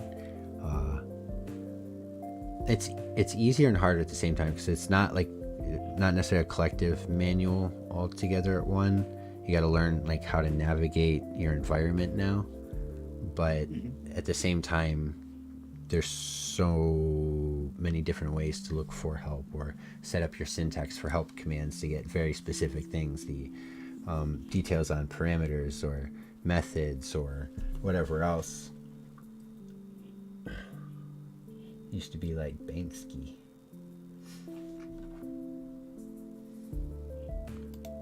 Reload that. Yeah, it's crazy how it used to be. Like everything being in plain text, fucking. Well, go farther than that. So whenever I started, the first thing I picked up on was Anonymous, because Anonymous was kind of the big showpieces at the time whenever I was getting in. But after I made my way through kind of discovering Anonymous and going through all that stuff and found my sort of way about it, I started discovering some of the older hackers, people like Cult of the Dead Cow, and dove into their books and their history and everything, and hearing them talk about like what hacking was like back then. It's like listening to like a foreign world that does the same idea, just completely different. Like the ideas are still there, but the technology they're talking about, the things that work, the things that they did it's different. But that history is so important because it goes back to what we were talking about earlier. You see these patterns that people worked really hard to defend these specific softwares, these things that were bleeding edge at the time. When new things get created to make those bleeding edge things, bleeding edge again, they're missing that stuff. I think there should be a heavy focus on some of the stuff that came before for those lessons' sake, and then just for the sake of the culture itself. I mean, the culture is one of the biggest things that I think separates somebody who's in security versus somebody who's just in IT. I think that if you are working in IT and you have a security mindset, you definitely fall within that culture, and there's probably a reason why. But if you're just the guy who's content, Googling an answer, and if it's not there, leaving it be, like there's a difference. Yeah, it's pretty crazy how close to security some of these IT guys are. It's just a matter of intention. Like if they just shifted their mindset to try to take what they do know and kind of learned how to use it the same way that I do, they would be. There's so many of them. They'd be so much more lethal hackers than I am, just because of the insane amount of knowledge they have from using PowerShell every single day for 15 years as a sysadmin. Bro, it's wild how dangerous some of them could be if they just decided to switch sides or learn a little bit more from our side specifically. Well, the truth of the matter is, though, like, even desktop support is still technically blue team if you have the right mindset when you approach it. I just recently, we're not even into a year. This is my first technically like in the field security position. But I've worked IT for the last couple of years. I mean, I went all the way from desktop to support to sysadmin to director of IT in the medical field before I finally transitioned over. And that entire time, those hops in between, I was constantly developing that security mindset in the back end, still progressing the attack side. And for a while, I thought red team was for sure going to be my path. I mean, I did nothing but red team. I'm going to be honest, forensics is my guilty pleasure, and I didn't know it until I did it. And it kind of won me over. But looking at that stuff, though, like, it doesn't just have to be, the SOC analysts who are working on security. Like, desktop support, the guys, who are boots on ground, those guys see the most. If you train them to look for the right things, they're going to be some of your best assets. Yep. The boots on ground are going to catch your stuff way faster. SOC analysts are great. They can see all this stuff. The issue is that they're not seeing the user aspect. It's honestly wild. I feel like it should almost be required for sysadmins to at least have, like, Security Plus. Like, just Security Plus. Just to have a basic understanding. It was for the military. Just to have a basic understanding of the landscape, DFIR is my passion, but I don't know any ways in. Joe, shoot me a message in the Discord. Boom. We need to talk about some stuff. There you go. And we'll throw that in there again. No, Security Plus, though. Security Plus, I don't know if you know this, is a mandated cert if you leave to go to any other, stage. Whenever if you leave the US, you go to AFRICOM, Eurocom, any com that you go to, it's a requirement within a certain time span of being there that you have to be Security Plus certified to work on any of that equipment. And then even in certain positions on the civilian side, or not civilian side, sorry, in the state side, it's a minimum requirement, even if you're just fixing radios and computers, to have Security Plus to understand the security landscape and the tools that are at your disposal for securing that stuff. I don't know how many of you have taken Security Plus. I'm hoping some of you have. Security Plus isn't, some master hacker's guidebook. It's specifically, here are the tools that are available to you when it comes to security. Here's some of the common attacks that revolve around in the landscape. Let's show you how to apply these tools in your best favor to start defending networks. And it's beautiful. It's a beautiful cert. Honestly, it has a lot of stuff. I learned so much from that cert that really pushed my career beyond, I'd say, because it took me from being the guy who was running SQL map, thinking he was doing something on random websites that just happened to meet the criteria for that, to being able to sit down in front of a situation and evaluate it properly. It kind of gave me that ability to, instead of just finding the things that I do know, finding the thing that I want to actually accomplish and target at it and everything. I don't know, but I think there's a lot of missed opportunities when it comes to like lower IT staff. My career path. Search degrees A plus CCNA. Depends on what side of the. Depends on what side you want to be on, I guess. I can talk on. Yeah, you can go ahead. I have a very strong opinion. Yeah.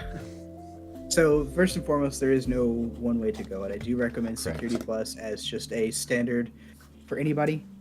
CCNA, if you want to do CCNA and start targeting yourself towards networking, that's great. If you want to go for A+, you might as well go for some of the other infrastructure-based certs. Go for something in that direction. Network Plus. What I recommend early on in your career, grab what you can. Stick within, I recommend, unless you know specifically where your pathway is going to lie, the CompTIA area is a good place. Yeah, A+, Security Plus, Network Plus. Because CompTIA is vendor agnostic. And so you can pick up these concepts that Security Plus is trying to teach you and apply it to whatever devices you're working on. Now, as you start getting into networking, Cisco's CCNA is going to be one you're definitely going to want to target down. Cisco is standard within the environment. That's going to be the thing that you come across the most. If you're wanting to do desktop support and continue to push on, Security Plus is already one that I said, recommend. Get into the hardware sections of it. Start getting into like Server Plus. That's a weird one. That's actually, I took that cert just because I could. But it was actually a very interesting cert. It got into some really, really cool stuff. I took CCNA classes, but didn't take the cert because I didn't. Yes. Yeah. See, there's so many paths. It's really hard to pick sometimes, and yeah, especially when you're renewing these, and that's exactly it's for specifically one vendor. what I would suggest is just get yourself in the door. Definitely go for that Security Plus, and then spend the next 2 years playing around within the environment, doing the tasks that you're assigned and everything. Figure out if you're really good at one particular thing. Figure out if it just really clicks for you. If it does, focus yourself down that path. You may end up being assigned something with switches. They may send you to some sort of course, and then next thing you know, you're a network engineer for the next 10 years, progressing stuff. Okay, so there's a possibility when you're getting certs that the certs themselves will be waste of time, but it's safe to say for the most part that studying for any of them can almost never be a waste of time unless it's the CEH. I don't know about the A+. I did not take the A+. I kind of skipped over that and went directly to security. Yeah, so it'll never CCNA. It'll never hurt to study it, of course, to have that knowledge, whether or not you get the certification or not. So the thing is too, like the stuff that you're doing right now, if CCNA is what you want to study and networking is what you want to do, even if networking is not your job, keep on to it. I'm going to be completely honest right now. I was still a decent bit of ways away in my professional career based on certs from being able to jump into security. The only reason I got into security when I did was because somebody else who was already in the field in our amazing community happened to be there and recognized some of that work that had been done prior in some of the areas that I'd focused in, and asked that I come and talk with him about a particular job, and it's great. In the blue team working on it. And it's a good place to be too, because even with the blue team, you still have room for red. You have to. I mean, realistically, you can't do it without red. Which is why we're doing this podcast, not as a red versus blue, Exactly. but for us to come together, share experiences, learn from the other side, and both be better. It's just, I don't know. Pathways are always such a hard thing to pick because if you come to me and say, hey, I'm brand new, I don't know what I want to do yet, but I want to get started, like, it's harder for me to tell you, go do this. Because you don't have a specialty yet, you don't have a focus. If networking and networking engineering is what you want to do, always. I can sit there and lay out a path for you all day long. Can't guarantee it's always going to have results, but it's a path. It's something, constantly making strides towards it. But yeah, focus on your personal study time too. Document that stuff. You got a GitHub, whatever you're working on, make it. Like, even if you're not programming and making projects, if you're making, like I make detections. I have a GitHub repo specifically for some of the detections. While we were playing with stuff earlier and kind of answering some of the questions on Jacoby stuff, I was playing with some of the Lobin stuff, and I was creating detections off of that stuff. I've got a massive project where I'm basically just creating new detections for all that and throwing it in. Document that stuff. It comes back. It's great, especially when you have a long history at GitHub, because of how well it keeps track of what your actual activity is. Like, make that your archive of your work. Yeah, put a little perspective on this. Just to give you a frame of reference, I just kind of landed a red team position. It hasn't exactly officially been said, but it's sort of been said. Slash pretty much, whatever other small things that I've been fortunate enough to accomplish in the last year, whether it be the Hack 5 stuff, a couple of job offers, a lot of offers for developing courses for people. And fun fact, I have no degree and not one cert. I have a few certs and no degrees. Just completely self-taught.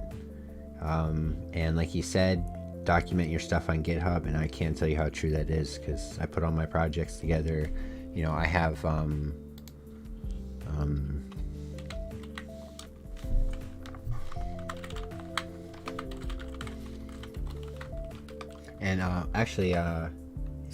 Rex is in here. He's got a really nice one too. But I literally just put some of my stuff together, pretty much just like I don't know where that's at. What the fuck? Hello? That's supposed to be, there we go.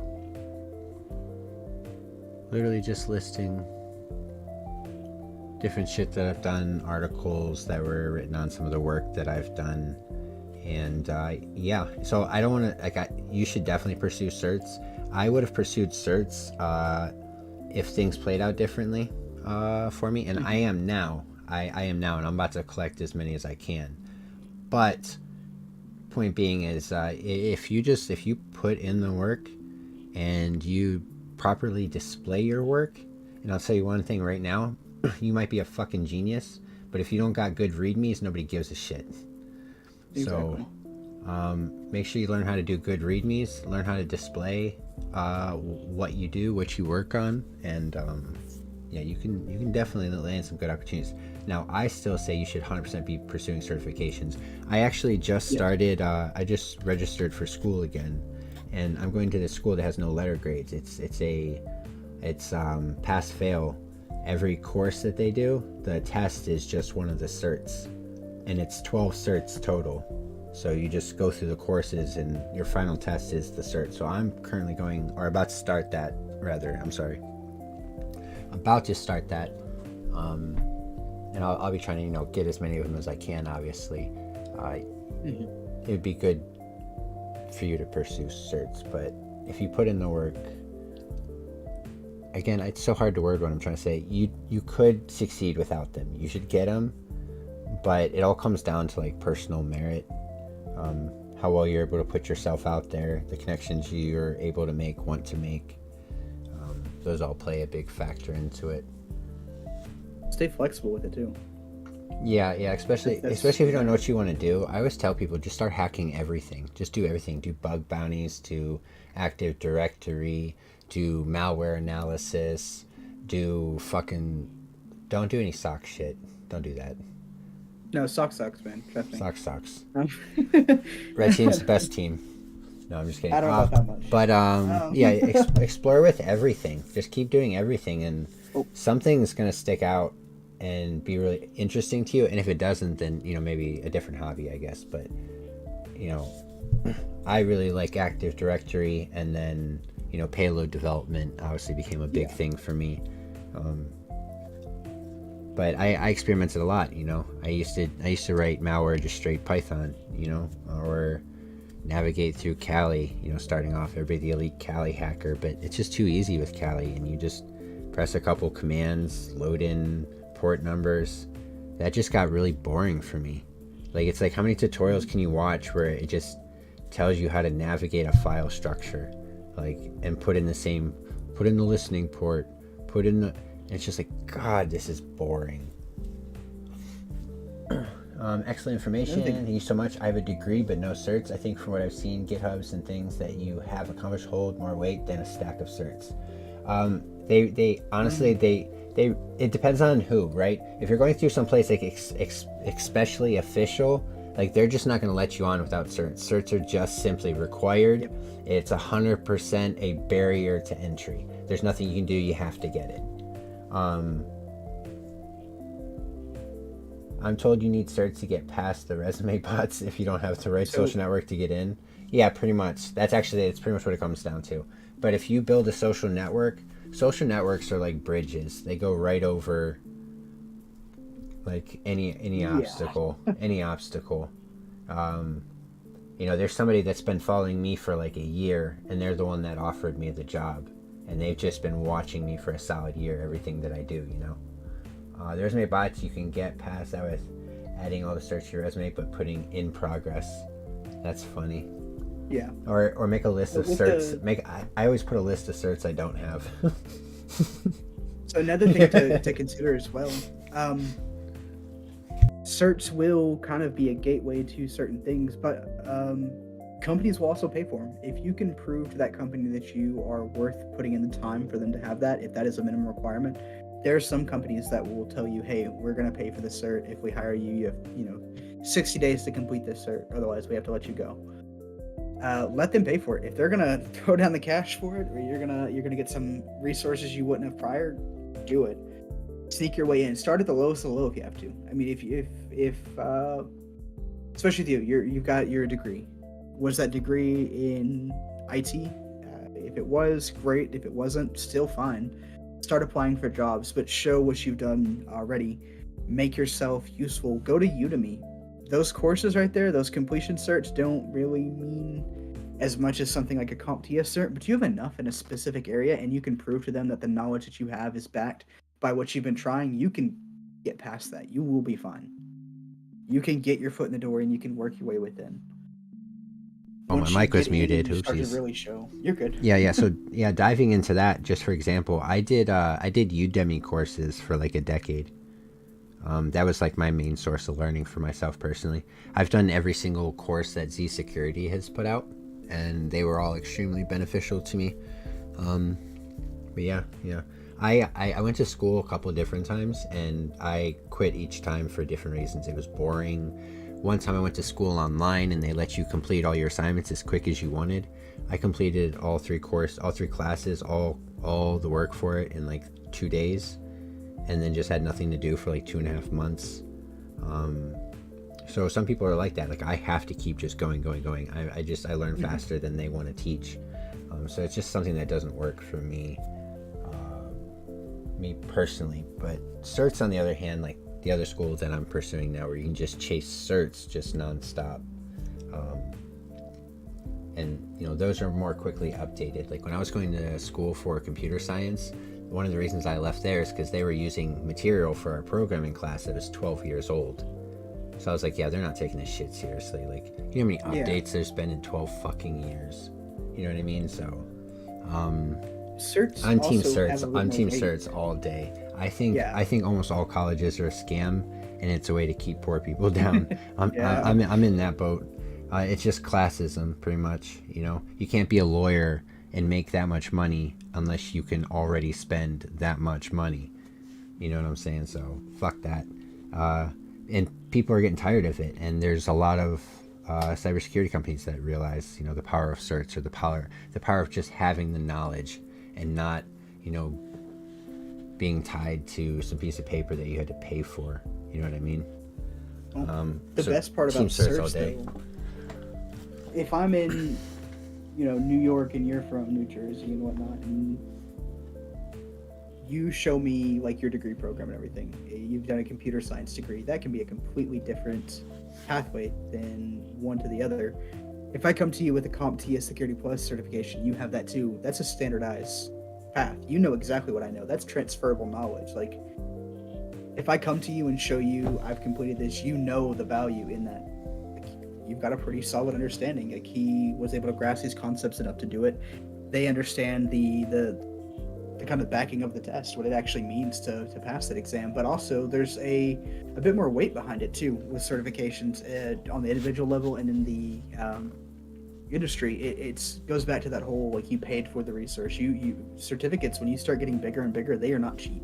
No, not Trust even. me, that's not the even one thing close. I hate is that Thousands. there's weight behind it. Like, you don't just study and absorb the knowledge just because you have to. It then becomes, I've dedicated this resource to it, this thing that I focus around. I need to. Yeah, we use this money as measures of increments of time that you put into. Yeah. And then you say, I'm in school now, and the PDFs are a little copy paste from PowerShell in a month of launches. Yeah, and that's what I'm saying. It's like, why should I be paying this school a ludicrous amount of money to be sending me a copy of a PDF that I read the day of launch a week ago? Mm-hmm. You know what I mean? That's the kind of things that was happening to me while I was in school, and I was like, why am I giving these people my money? It's insane. And the thing is I'm ex-military, so college is not only free for me, but I was actually getting paid to go, right? So there were some times I stayed just because I was like, fuck it, I'm getting paid. But like, it was just disgusting. I always ended up, I stayed till like the end of the semester or something. You know what I mean? That way I could just finish out the course. If I leave, then I have to pay the money back from going to school or whatever. You know what I mean? Like, I'd stay out the semester and then just leave because I was like, this is bullshit. This is either boring, or the material's 12 years old, or they're copy pasting from, exactly like you just said, the PDF was a copy paste from the PowerShell documents that were released a week ago. And it's just like, it's disgusting. I literally said, fuck you. And I was like, I'm just going to prove to everybody what I know. And all I'm saying is it's working really fucking good for me right now. Like, that's all I got to say. Pursue certs. There are quality ones out there. Good education. I cannot with good conscience tell anybody to pursue a degree. I can't do it. There's probably some good schools out there, and unless you have unless you have a full ride, it was paid for like me, or you just got money enough that you can go to one of those like absolute prestigious schools that fucking, it's not even about the certificate anymore. It's about being in that social circle so you can land the jobs. It's still not the degree itself. It's just, if you get a degree from that school, you're guaranteed a job, high paying job somewhere just from being in that circle. So unless you're reaching that high, they're going in your pockets, not the other way around.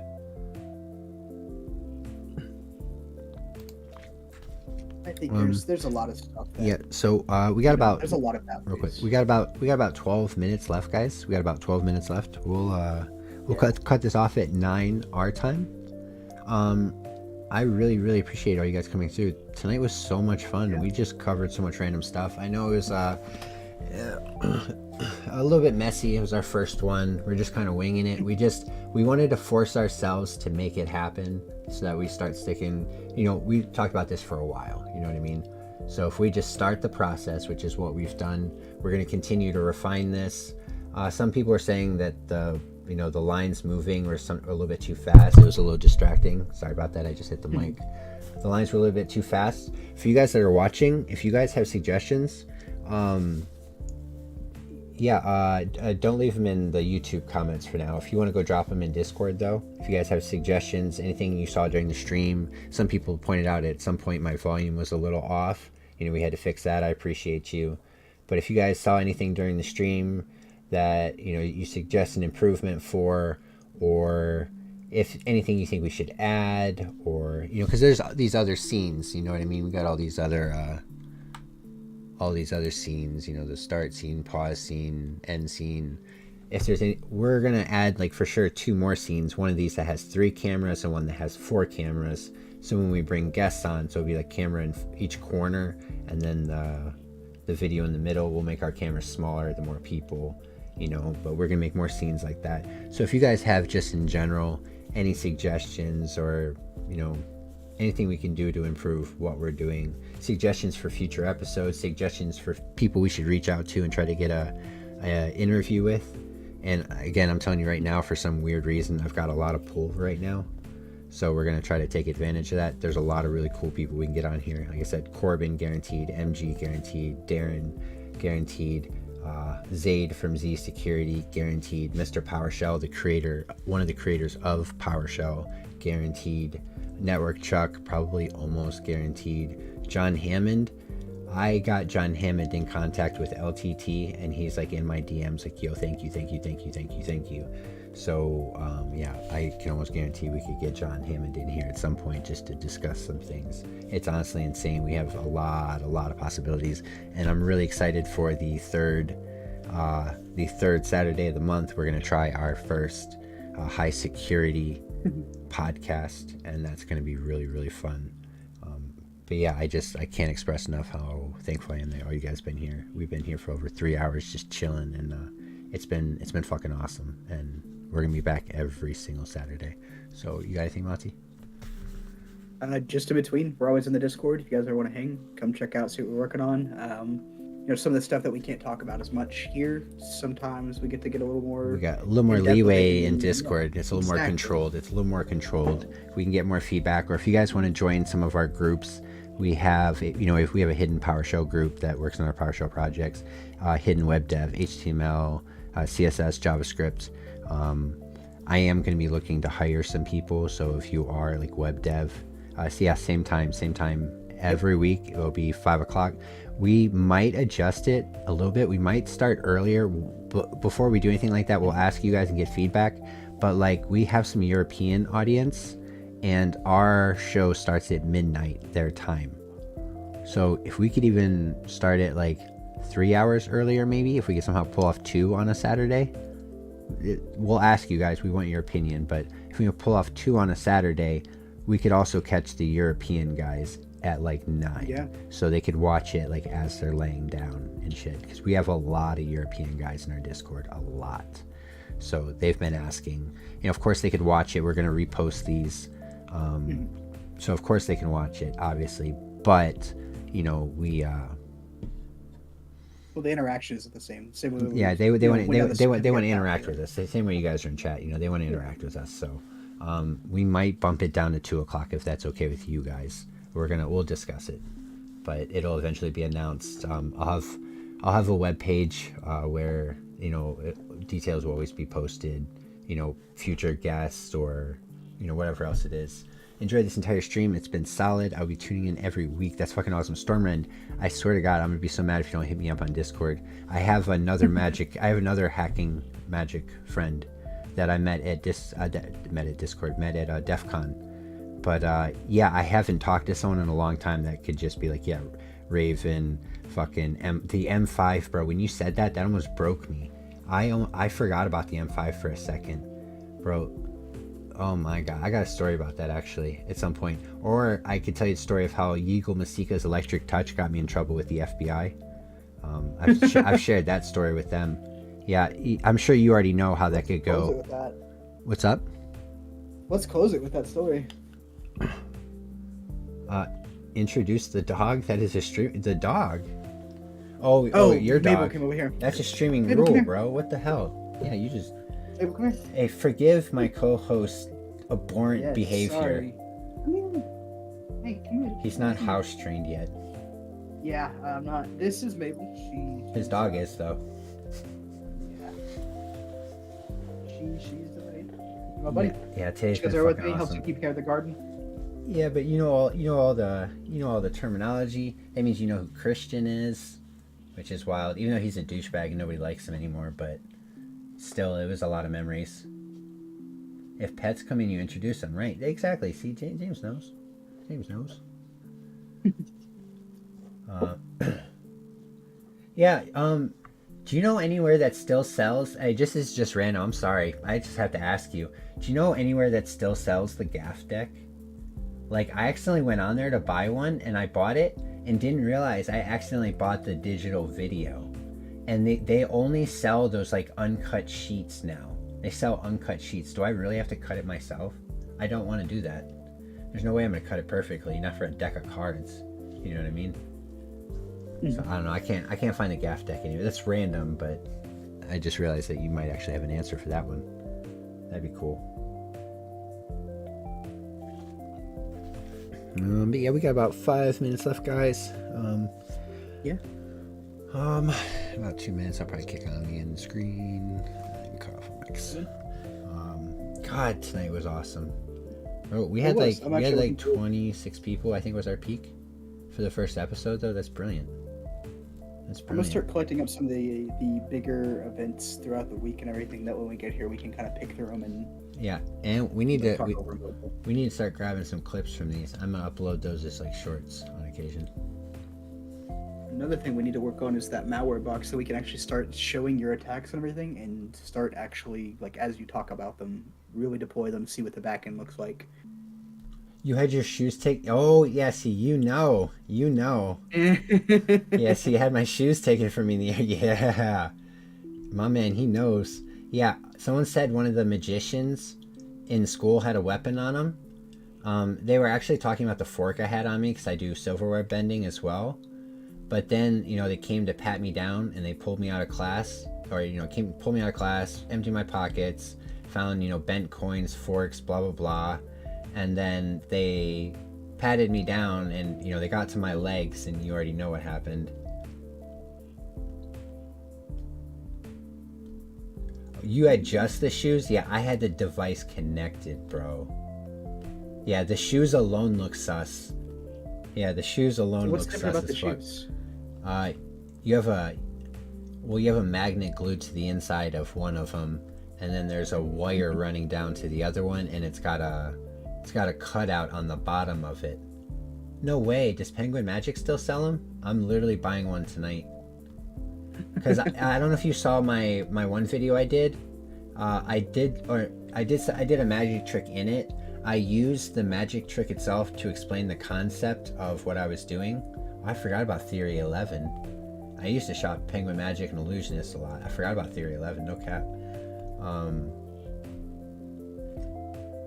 I forgot what I was just saying.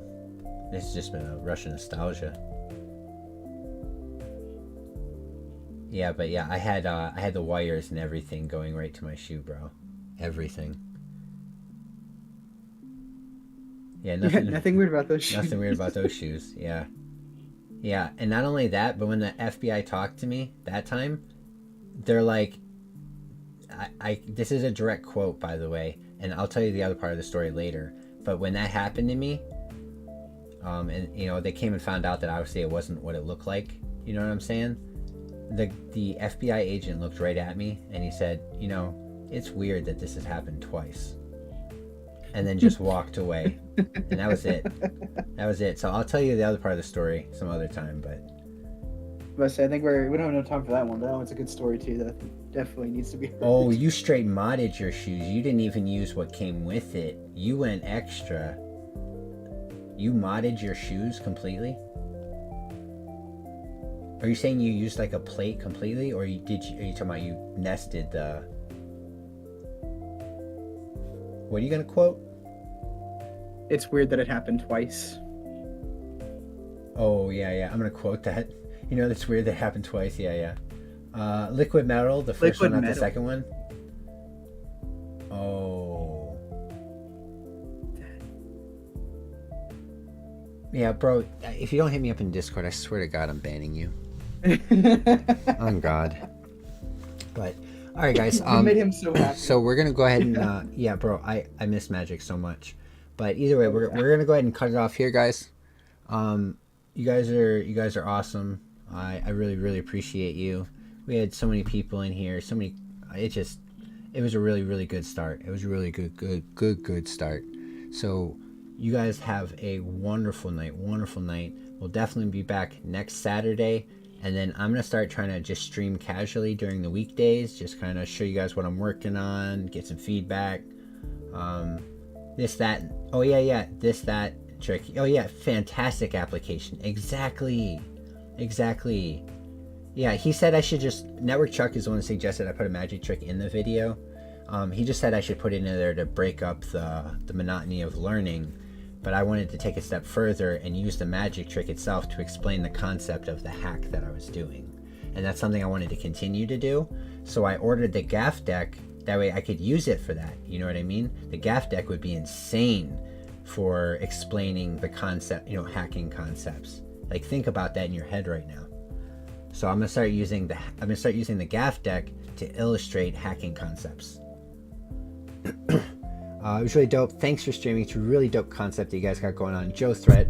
Sorry, I hit the mic again. I love you. Thank you. We've been thinking that too for a while, and actually, you know what? I'm glad we started it when we did. We should have probably started it earlier, but I'm glad we started when we did. And this is just the first one. We'll be back every single Saturday. I love you guys. You have a wonderful night, and I will catch you Thank you next guys.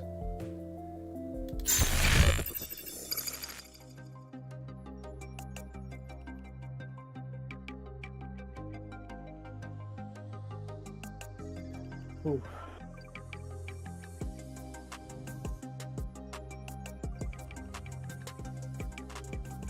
I think if we get the Twitch set up too, I'm probably gonna start just casually during the week streaming there too as I work on stuff. I'm probably gonna start just casually. Am I? Ooh.